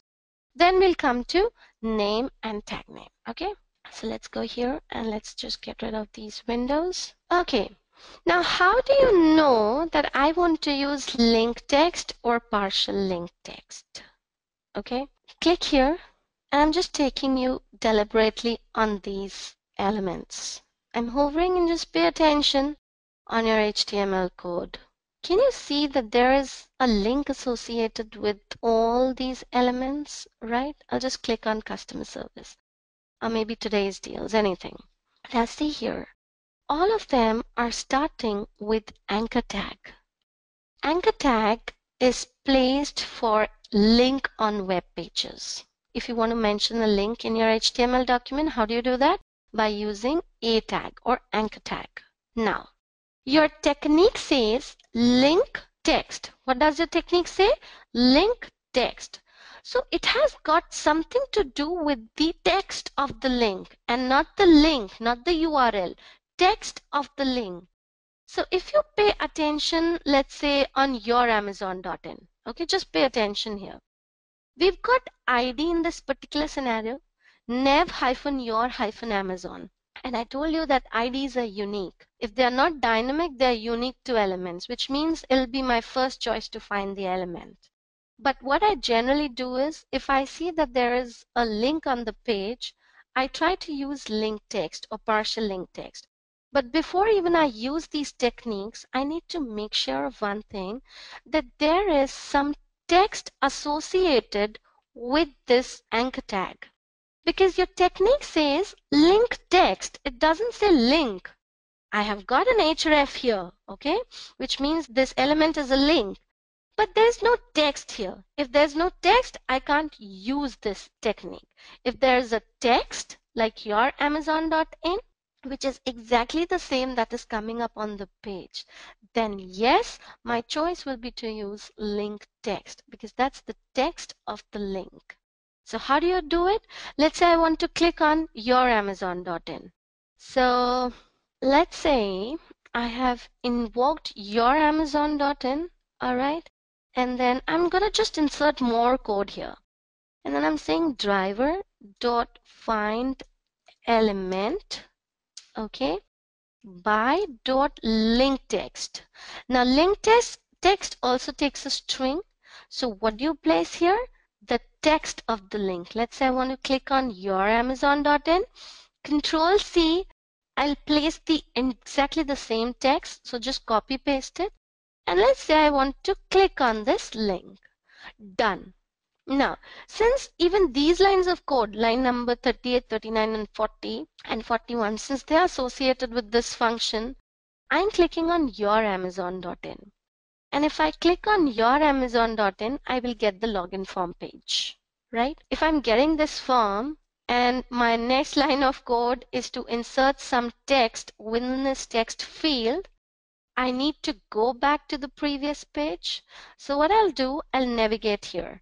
So I'll click on youramazon.in to show you how to use link text. Then I will do navigate back.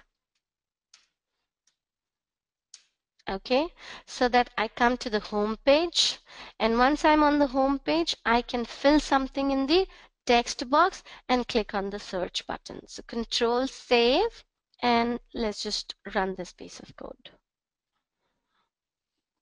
Okay, now it should click on your Amazon so that we get the login form, and it went back, and then now it should give something in the text box. Got it? So we have used three techniques: link text, we've used ID, we've used class name. Let's see how we can use partial link text. Okay, now I'll close this window. See, what does partial link text means? Link text means text of the link. Partial link text means partial text of the link. So if there's any link text which is very long, you can use it partially to identify the element.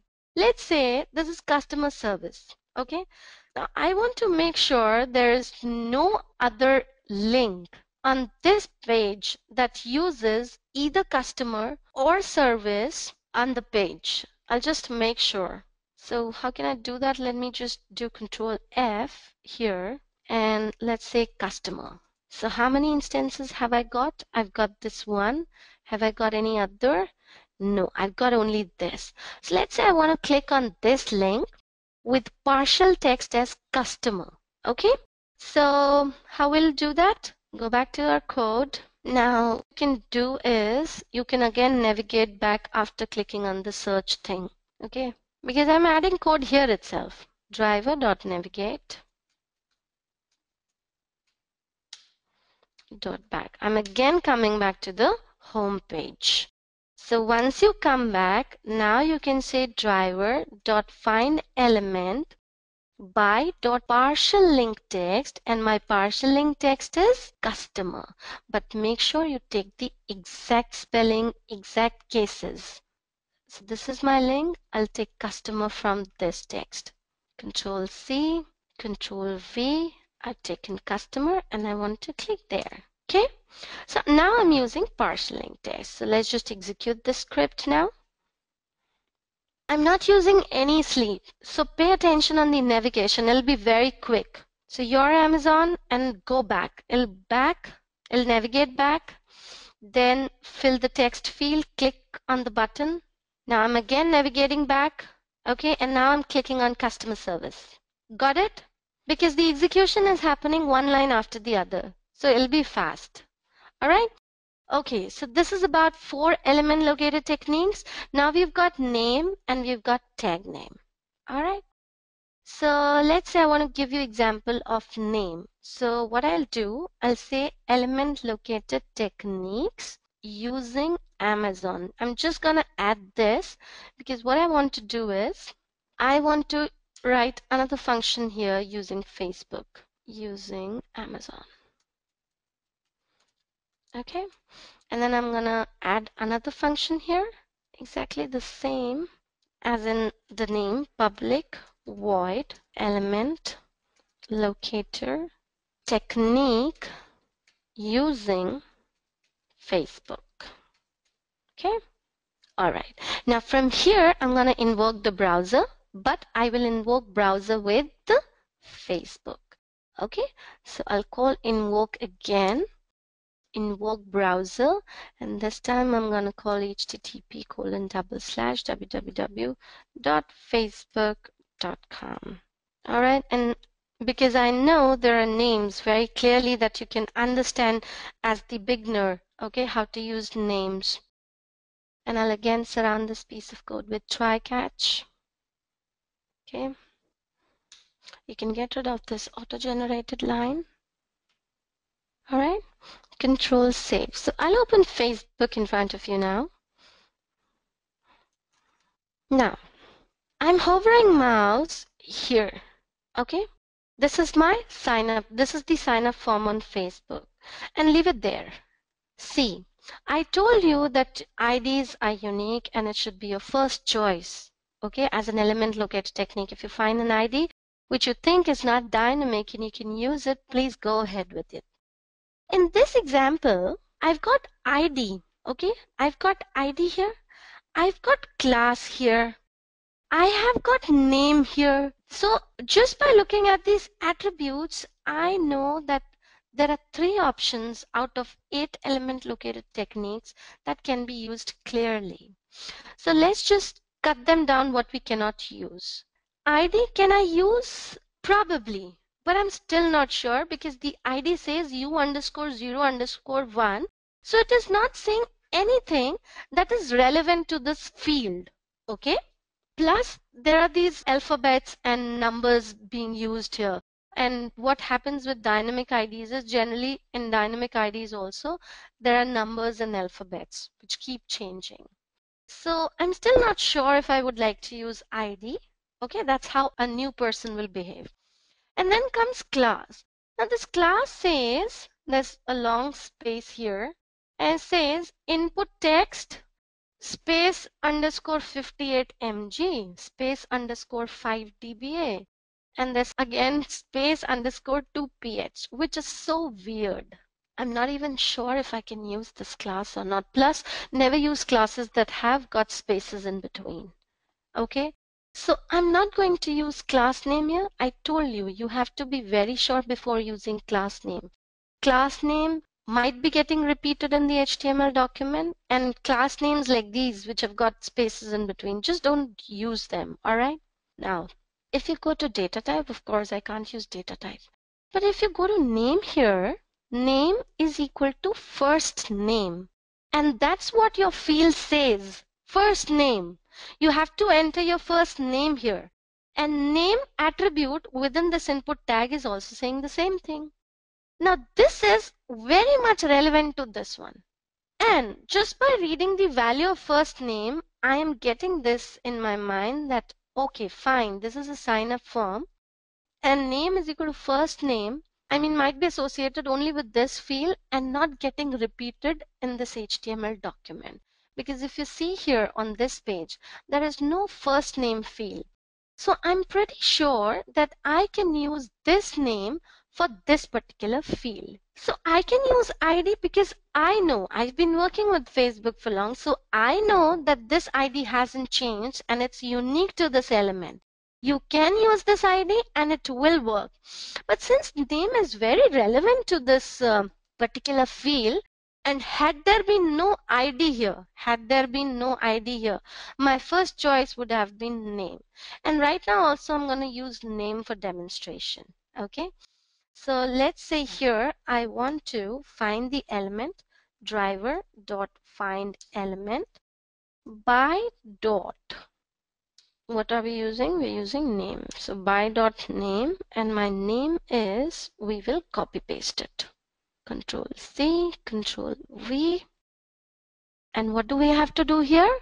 I have to send text. And to send this text, what do you use? Send keys. So my keys will be this. Okay. I've sent this in my first name. So I'm going to demonstrate that to you. And what else would I like to do? I will comment this portion because I don't want this to be called. We've already seen that. I'd like to call obj dot element using Facebook. Okay. Control save, and I'm sending Facebook to be opened up as the URL. And what you can do is, after you're done with the entire process, you can close the browser. So you can perhaps call close browser here. Okay. But it'll be very fast, guys, because that's just the lines of code getting executed. So pay attention. Let's run this class. All right. Now, it was very fast, so I'd like to comment this first because even I was not able to see whether it filled a function first name. So now let's run it again. And that's the previous one. So let's close this. Maximize, get Facebook, and print Akanksha in first name. And which technique did we use? Akanksha. Okay? All right. So we've done 5. The 6th one is tag name. Now, just read this word, tag name. And I have to use this technique with an HTML document, right? I have to use tag name as my element locator technique. So what are tags? These are tags. Div is a tag. This input is a tag, right? I'll just expand it for you all. There are so many divisions here, and there is this I. This is a tag. This input is a tag. These are hidden elements. And let's go to Amazon and see there also. You can see there's script, okay? And there's anchor tag, there's division, there's header, right? There's so many tags. And there are TDs and TRs. Now, if you look at the HTML document, you know that the tag names are repeating. Tag names are getting repeated. Even if I use div as my element locator technique, there are so many divs. How will I use the correct one? I mean, how will I get my element, right? So again, the same thing. If you're using tag name as your element locator technique, you have to be very specific before using it. How do you become specific? I'll give you one example. Let's come here. We saw this example of W3 school. Okay, on this page, we've got this try it button. I'll inspect it for you all. Okay, and on this page, sorry, I clicked on it by mistake. On this page, it is the only button on this page. Now in such a scenario, which is a rare one, I can use driver.findElement by.tagname and my tag name will be button. Because on this entire page, there's just one button. So I'll click on this button. But that's a rarest scenario. How will you use tag name and when should you use tag name? See, tag name is rarely used, first of all. Now the question arises when to use it. So this when is when there is no ID, when you don't have any name, when you don't have any class name. Okay, in this particular example, this is a very good example of using tag name. Because if you see here, there's no ID, there's no name, there's no class name associated with. So I'm left with, and you can't even use link text and partial link text. So the choice that I'm left with is, and I cannot even use CSS because for CSS also I need, either ID I'd like to use or I'd like to use class with it. So I'm left with tag name or XPath. Now, XPath can be created for every element. When you've got no choice, XPath is the choice. And when you have all the choices, then also XPath is one of the choice. Okay? So XPath will always work for all the elements. But let's see when we don't want to use XPath because that's gonna, see, XPath, finding the XPath takes time. So you can use XPath for every element, but you shouldn't because finding the XPath makes the processing time longer. Okay, so in this case, my choice will be tag name. I don't have any other choice. I can use tag name. I don't want to go to XPath because that will again take time to identify the element. So tag name is a perfect choice to use here. Other than that, how can you use tag name? Let's find some example. Okay, I'm using this Akanksha. Okay, I'm just giving you an example. Or let's say this one. That's again an input tag. And I will comment this and I'm trying tag name. Let me first write the code and see if it works and then I will explain it. Drive.findElement, I want to use tag name, okay, and whatever you mention within an element locator function, it should be a string. So I said this is an input tag, this field is an input tag, so I'll take tag name input. But there are so many inputs, so how do I make unique? I'm trying to make it unique. Keep hold of your questions. Okay, let me just try to put something here. And I will say where name equals first name. Okay, dot send keys. I will execute it first and then I'll explain it to you all. No, that one's not working. Okay, it's taking time. Probably we'll get element not found for this because what I'm doing is maybe I'm missing something here. I would not give you this example. Don't want to confuse any one of you. See, this is still on, which means that my program has not terminated. But since it's taking too long, so I'm pretty sure I'm going to get the exception. And I'm going to get the exception on this line itself. I'll show you. That's my console. And if you come to this class, use element locator technique, line number 55, that's the culprit. That was this tag name, because it is not taking this name as first name with this input tag. Maybe I'm missing something here. So let's get rid of this example, and I'll tell you the one with, no, I can't even tell you the other one. Okay, we'll take this tag name later on. Okay, there's no issue in that. I told you we'll be finding the elements in every class. Why I can't use this W3 school example? The reason is W3 school has framing, and we've still not gone through framing concept. I'll have to switch to this frame to click on this tried button. Okay, so we'll take that up later, and we'll of course take tag name in this. Okay, need not worry. The next thing is CSS and XPath. So let's say take CSS and XPath. Now CSS is a huge thing. Okay, you've got so many variations when you want to use CSS. All right, CSS means cascade style sheet, basically used to find the styling properties within HTML document.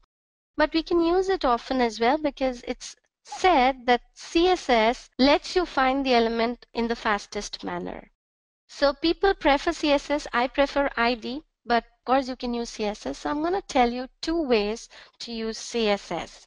CSS can be used when you've got an ID, and it can also be used when you've got class name. How do you do that? So let's go to the next slide. I'll take XPath in the end. Okay. All right. Now, if you see here, you can see driver.findElement by.css selector. All right, that's the syntax, not CSS selector, and then you're giving something here. But that something is a lot. You just can't have something written here. And if you can see here, there's this hash. I think we are missing something, which I'll just tell you. All right, so let me go back and look for some example. I'll look on Amazon itself. So we've clicked on customer service, okay, in the last example. And I'll try and find out something that I can use for CSS. So have you got anything? Let me find this out. Manage Prime. Manage Prime is a link text, okay? And that is an image. And this is a span. And I've got a class also, which is a list item. I don't want to use this, guys. I'll have to take some other example, which is easy for you to understand. Do I have a class here? I've got a class which is input text. And what is the class name here? Again, input text, but a different one. This is input text. What is forgotten account? Does it have a class? No, it doesn't have a class. This one has an ID. So let me demonstrate this one to you, okay? The Facebook example itself. I want to use CSS selector as my element locator technique. So I went at Facebook, Akanksha in the first name. Now I'll say driver.findElement by.css. Okay, this is CSS selector, and you need to mention the selector. Now, if I want to fill this text field, I'll have to identify it. Now you can see there's ID associated with it. So of course ID will be my choice. But let's say I want to use CSS selector here. How will I use it? I've got ID and I've got class. Now I will not use class because input text is used here also and with this password field also. So I don't want to use this class. ID is unique. I'll go with ID. So how do you use ID with CSS selector? So let's go here. You said selector, double quotes first of all, so that you place a selector. Then within this, first of all, you'll mention input tag. And to make this selector unique, to make this tag unique, I will be using the ID associated with it. Because ID is equal to email is used only for the email field on that page. And that's how I will make my element locator technique unique. So if I open up my notepad, I will just demonstrate this on a notepad and then I'll use it in the code. So let's say you've got some tag input, and in this you've got ID is equal to ABC. All right. And you've got class is equal to X, Y, Z. All right. And then you are closing this. There's other attributes and then this tag is getting closed. How do I use CSS selector? By .css selector. Okay. For IDs, you have to use tag, which is input, hash, ID value. I'll write it like this. And if you've got class name that is unique, by .css selector tag dot. Okay. For classes, you use dot. And you have to mention only the value, not the attribute name, only the value. So this becomes your class value. So in this particular scenario, what will be my answer? My answer will be by .css selector. Okay. Tag is input, so I'll say input. Then you put hash and the value is ABC. Okay, I can use this or I can use by .css selector. Input is my tag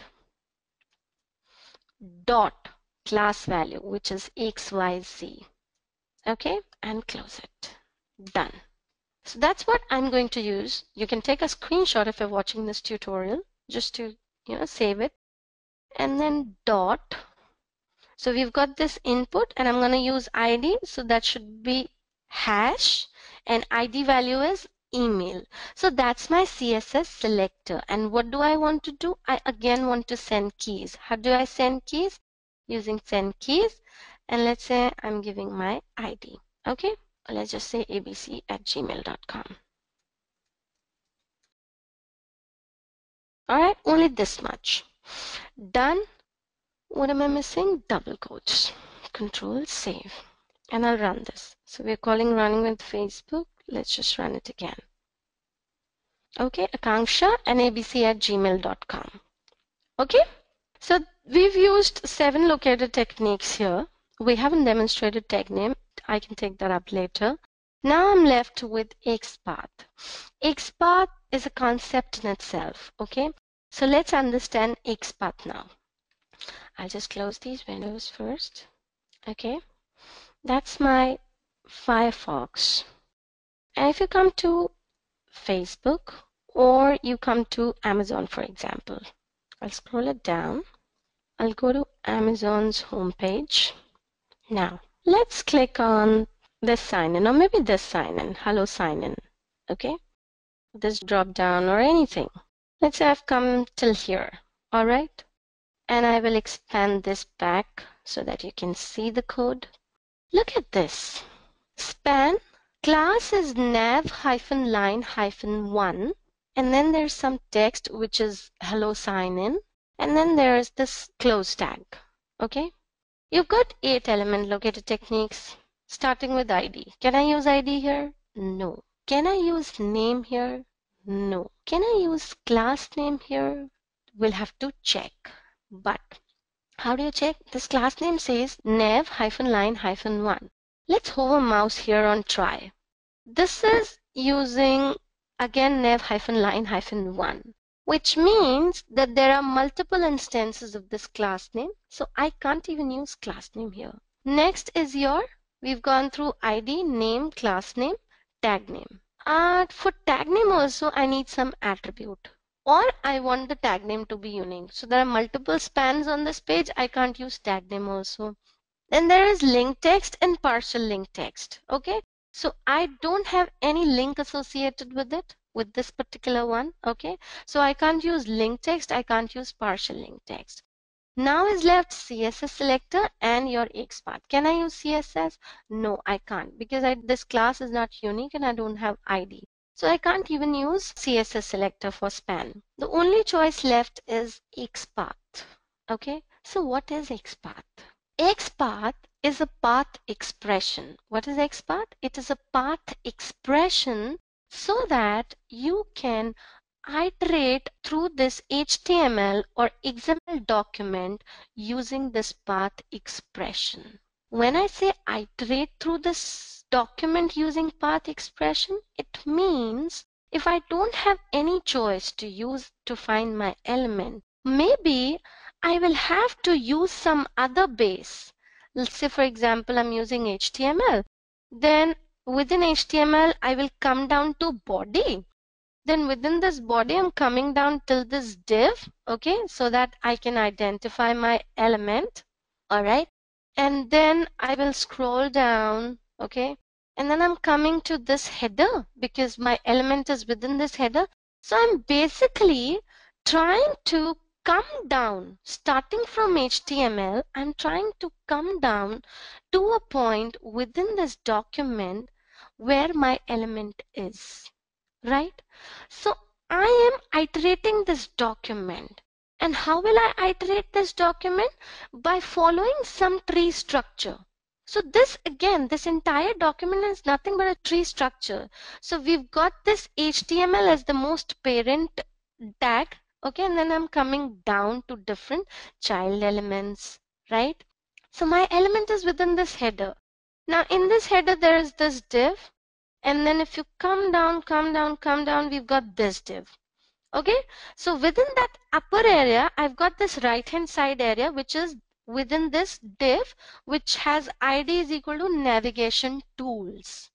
And then within this there is a link with this ID which is actually this entire thing. Hello, sign in your orders. And then there is this pen which is very specific to sign in, and I want to click here. So how will I click here? I either use HTML tag as my very first tag and then I come down till this point, or the next choice is I will pick any parent element here and make it as my reference tag, okay, and then I come down till this. So if you look here, this is the entire thing, and then this div is taking that right hand side area of the navigation tools, right? So I can perhaps take this point as my reference node, okay, or reference tag, and then using a path expression I will come down till this pen, because if I use the path expression, it is basically like go to this point, then come down to the child element, and then come down to the further child element. It's saying something like this, for which I don't need an ID, I don't need a name, I don't need a class name, I don't need anything. I will be creating a path expression. Now the problem with using HTML as my reference node or my base tag is that there are so many child tags here. I'll come to body, then I'll come to script, then I'll come down to header, then I'll come down to div. So that expression will be long. In XPath, okay, in XPath we've got two kinds of XPath. One is called absolute and the other one is called relative. One is called absolute and the other one is called relative. Okay, if I'm using absolute XPath, this means that I have to take HTML tag as my reference node. Okay, and if I'm using anything relative, if I'm taking anything in between, this means I'm taking any tag that becomes my reference node, which acts as a reference node. Okay. Now, if you see the difference, if I'm using HTML as my reference node, then I will put only single slash, because even if you are a tester, you might have seen that when we do path expression, we write something like this, right? Remember? That's what we're going to do here also. But for absolute path, I'm going to start with single slash, forward slash. For relative XPath, I'm going to start the path expression with double forward slashes. Double forward slashes tells me that it is my relative XPath. Now the next question arises, which one is used? Obviously, relative path is widely used because HTML becomes very long. But there will be instances wherein your page is very small. So you can take HTML as your reference node. Okay, HTML tag. So let's say I want to click on hello sign in. Now the question arises, how will I test my XPath? One thing is you write it down on a notepad. Another thing is use a plugin to test if it is right or wrong. So that's the reason I use Firepath. This is the best tool, okay, which will help me identify if my XPath is correct or not. Now, if I go back to HTML and if I again come here to this point, okay, you will see that this is a span. I want to choose a reference node here, my starting tag. If I go here, that's the link which is selecting the entire thing, okay? And of course, I can use this point. But since this is the starting point of understanding XPath, I want to take a number of examples. See, I can create XPath by using this pen also, but I don't want to come directly to that point. Let's understand the iterating through the document with the XPath. So I'm going to start with this div. I'll take this div as my reference node. If I'm taking this div as my reference node, how do I make it unique? Now this ID associated with this tag will make it unique, will make this reference node as unique. Okay, so what will I do if I have to test this?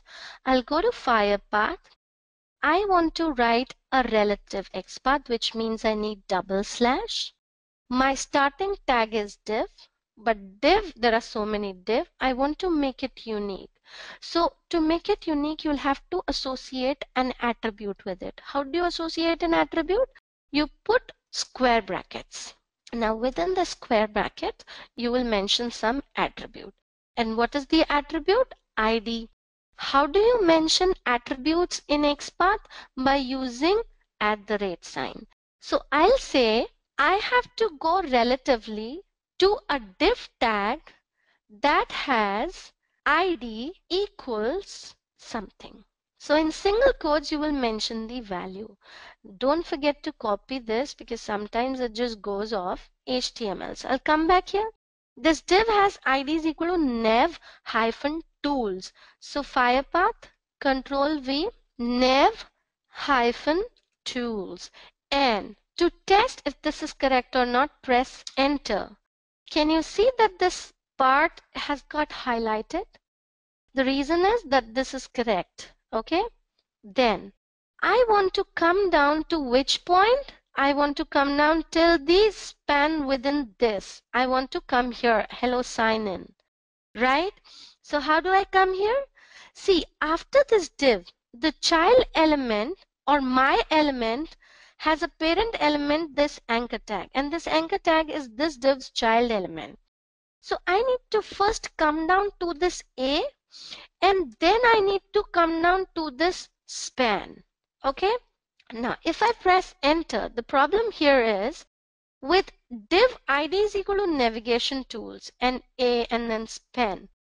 You have to keep on trying XPath until you get the correct one. Now if you see this, there are so many spans. So that's not the correct one. That means I'm missing something here. So I'll remove the span and then I'll press enter.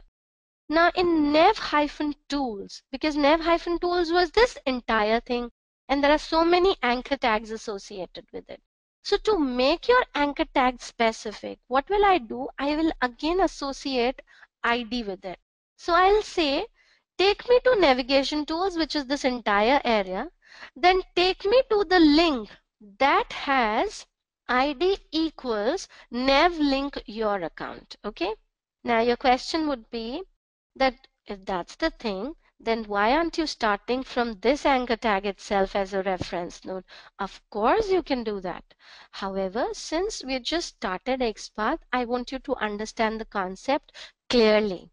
Okay, so we have taken this one, and now if you press enter, you've come down till this point, and here I want span. With span, there are two spans, 1 and 2. So I want the first one. These are siblings because they're aligned, they're siblings. Okay.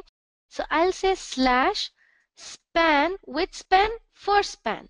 So you can give the indexing also and then press enter. So it has come down to the point which I wanted. Okay. That means this my XPath is absolutely correct. I can just copy paste it directly to my code now. Because using Firepath, I've already verified if it is working correctly or not. Now, you can think that why can't we start from this anchor tag? Absolutely, guys, you can start from this anchor tag. Just make it relative and press enter. And to verify, what I'll do, I will do Control X, go back to HTML, come back to Firepath. I will again paste it just to show you that it'll work. Enter. It is again giving the same thing. But you will become expert in creating XPath only after some practice. I can use XPath just by using this span.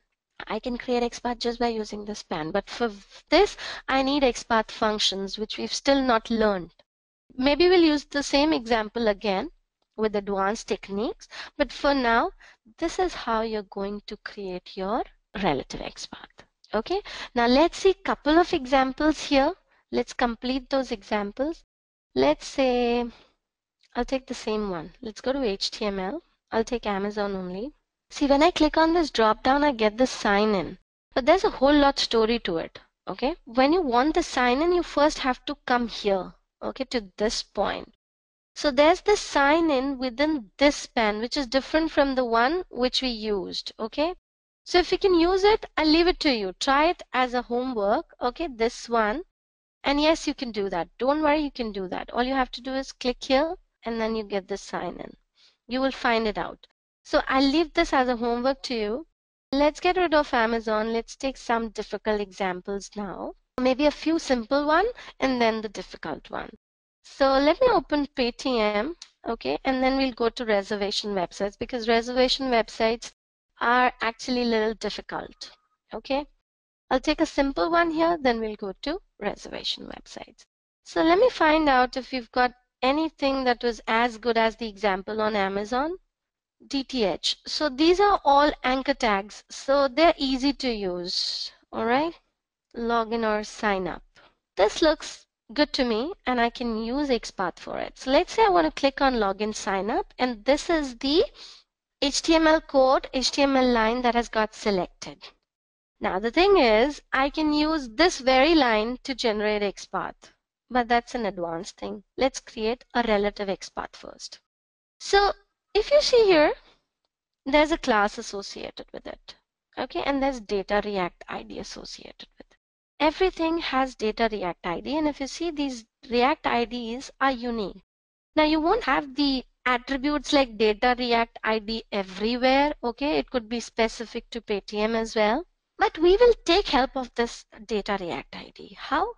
I need to find out if there's data React ID associated with this one. Yes, it is.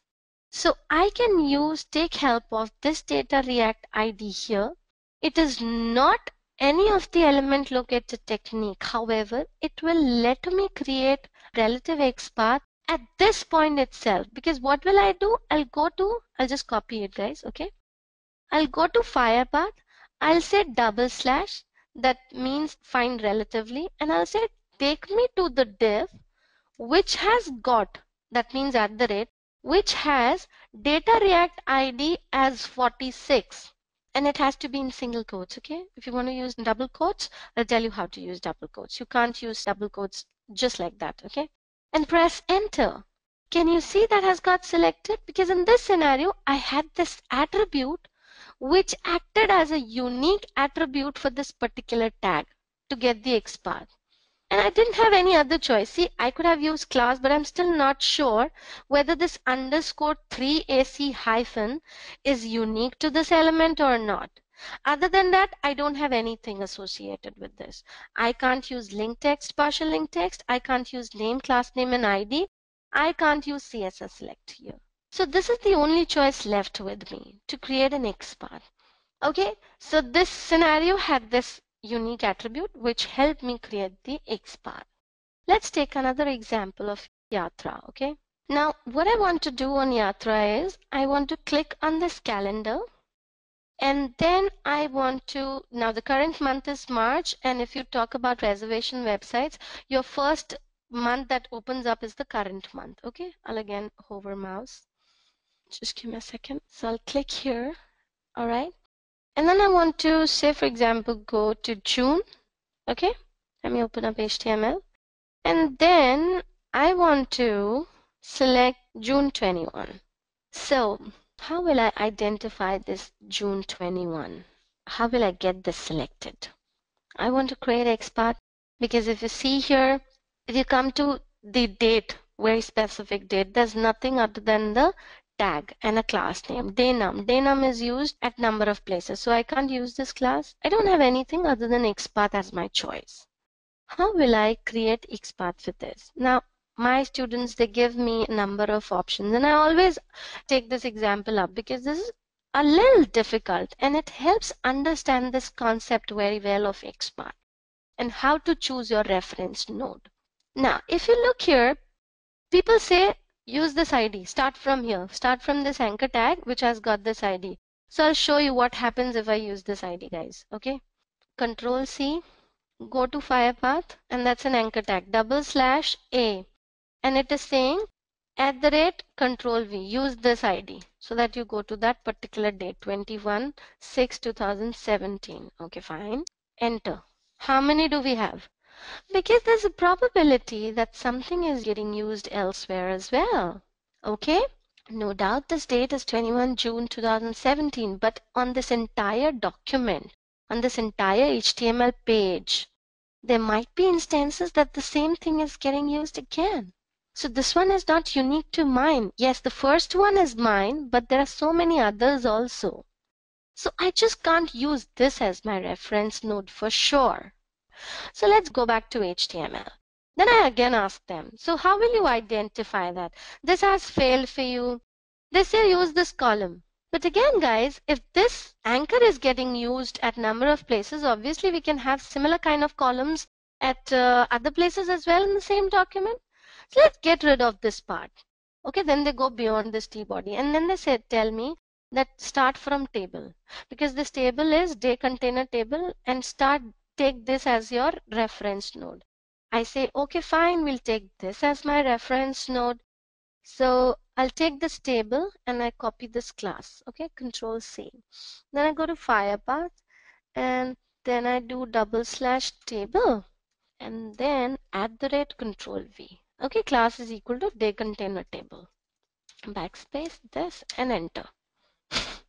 Now that's where I start laughing, because just look at this. This is so funny, guys. Table, day container table. Just look at here carefully. If you click here on depart date, okay, look at this line. This is actually trying to cover all the months, because this calendar will come, or this table, day container table, will come for all the calendar months. Right or wrong? Right? So let's go back to HTML and think of something else beyond this. So that's done. Let me just click on there, because see, until and unless you click on this, this will remain hidden. Okay, so you come here. Now, day container table has failed. If you go beyond this, you can see there's this Pegasus calendar, month 6, 2017. Try to just close this, because if you close this, you will tend to understand that there is a month box for every calendar, for every month. Now, I can't use month box also because there's so many month box. But if you just expand this, you can see that this ID, Pegasus calendar month 6, 2017, Pegasus calendar month 7, 2017. This is different for every month. So if I want to come to 21st June, I would probably start from here. I will take this div as my reference node. So if I just do Control C, go to Firepath, and then I say go to div, which has got this. ID is equal to Pegasus calendar 2017, and then press enter. So that has brought my June. Okay, now you won't feel it here, but it has actually brought your June. I'll just click quickly on it. Okay, now if you expand it, where do you want to come? You want to come down till 21st June. Now on this calendar, all the dates are in different rows. I want to come to June. if you can get a feeling, this is second, third, fourth. My 21 is in the fourth row. TR, TR, TR is for rows. I would try and expand TR4. And if you can see here, all the dates are also in different columns because they are rows. This is a table and these are columns, right?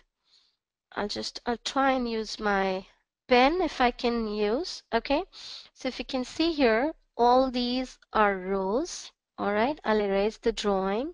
Can you see this? These are rows and these are your columns. Okay, sorry for the bad drawing. These are your columns.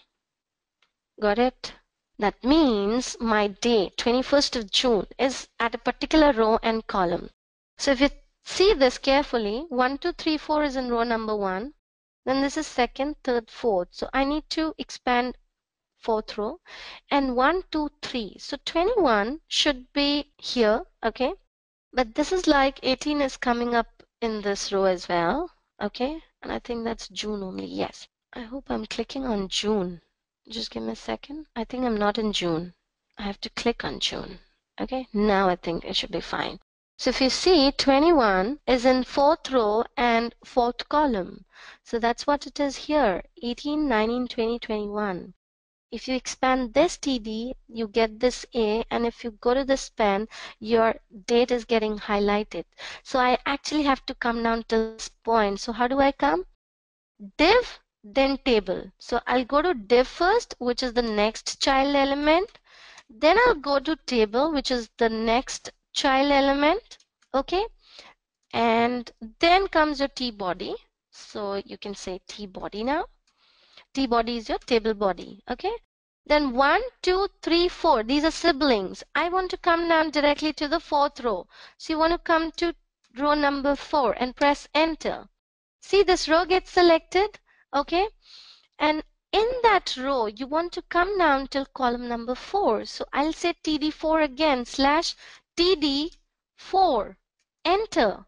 Now I have come down specifically to this point. And then in this TD, I've got this A and I've got this span. So A and span, enter. So this gets highlighted for you. I'll erase the drawings. Right? This is what I wanted. So I know this should work fine for me. There's one more thing. Now, even with relative XPath, this seems to be long to me. So how do I get rid of this? What you can do is, see, this is div, this is table, then T body, and then TR4, TD4, and then they span. They were one after the other. Div, then there was table, and there was T body.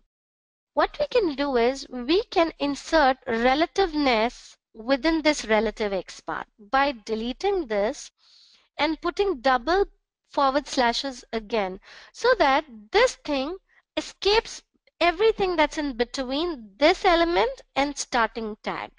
If I press enter, it will again give me the same thing. Now, why have I taken till TR4? I've taken it till TR4 because I wanted fourth row and then fourth column.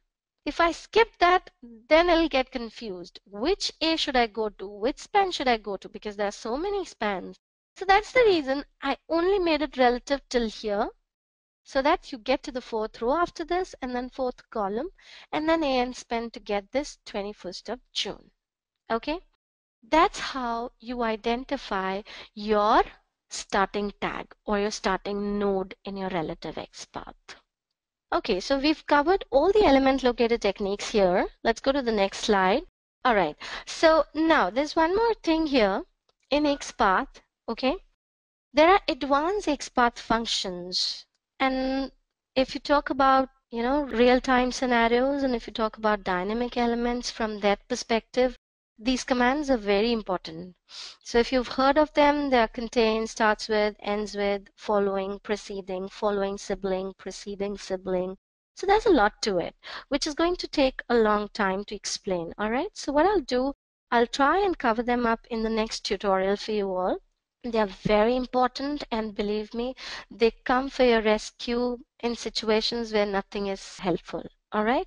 So we'll cover them up in the next tutorial. For today's class, we'll keep it till here. I hope you enjoyed today's session thoroughly. If you've got any questions, please write those question in the comment section. You can also get in touch with, you can just go to www.edureka.co and find about this course, Testing with Selenium WebDriver. The instructors that are there in Edureka, they've got their good industry experience, and that's how they've become instructors there. So if you come up with any question, you've got 24/7 support with Edureka. You can call at the toll-free number. We've got the mobile number there. And you can write email also at edureka.co, support@edureka.co, so that you get 24/7 support. And just to again repeat the same thing, we've got brilliant reviews from people all over the world. If you just go through these reviews, Radha Mutin says that I learned Selenium WebDriver and the course was very helpful to automate the web applications. The lifetime access of classes helps a lot to refer back and download the codes. Now, that's the point of taking this course from edureka.co. That's the biggest benefit. You will get lifetime access to all the recordings, all the classes. So this entire thing is a 30 hours course on edureka.co, okay? You will get access to all the recordings for lifetime. So we've got learning management system for every student. You will be given access to your learning management system for lifetime. And of course, you can download code also. You'll be capable of downloading the code which the instructor will be sharing with you. So whatever you see here, there's more to it in the live classes. Okay? So if you feel that you'd like to register yourself to this course, please feel free. It's a brilliant course. I hope you enjoyed today's class. Bye for now. I'll see you in the next tutorial. Thank you very much, guys. I hope you enjoyed listening to this video. Please be kind enough to like it, and you can comment any of your doubts and queries, and we will reply to them at the earliest. Do look out for more videos in our playlist and subscribe to our Edureka channel to learn more. Happy learning!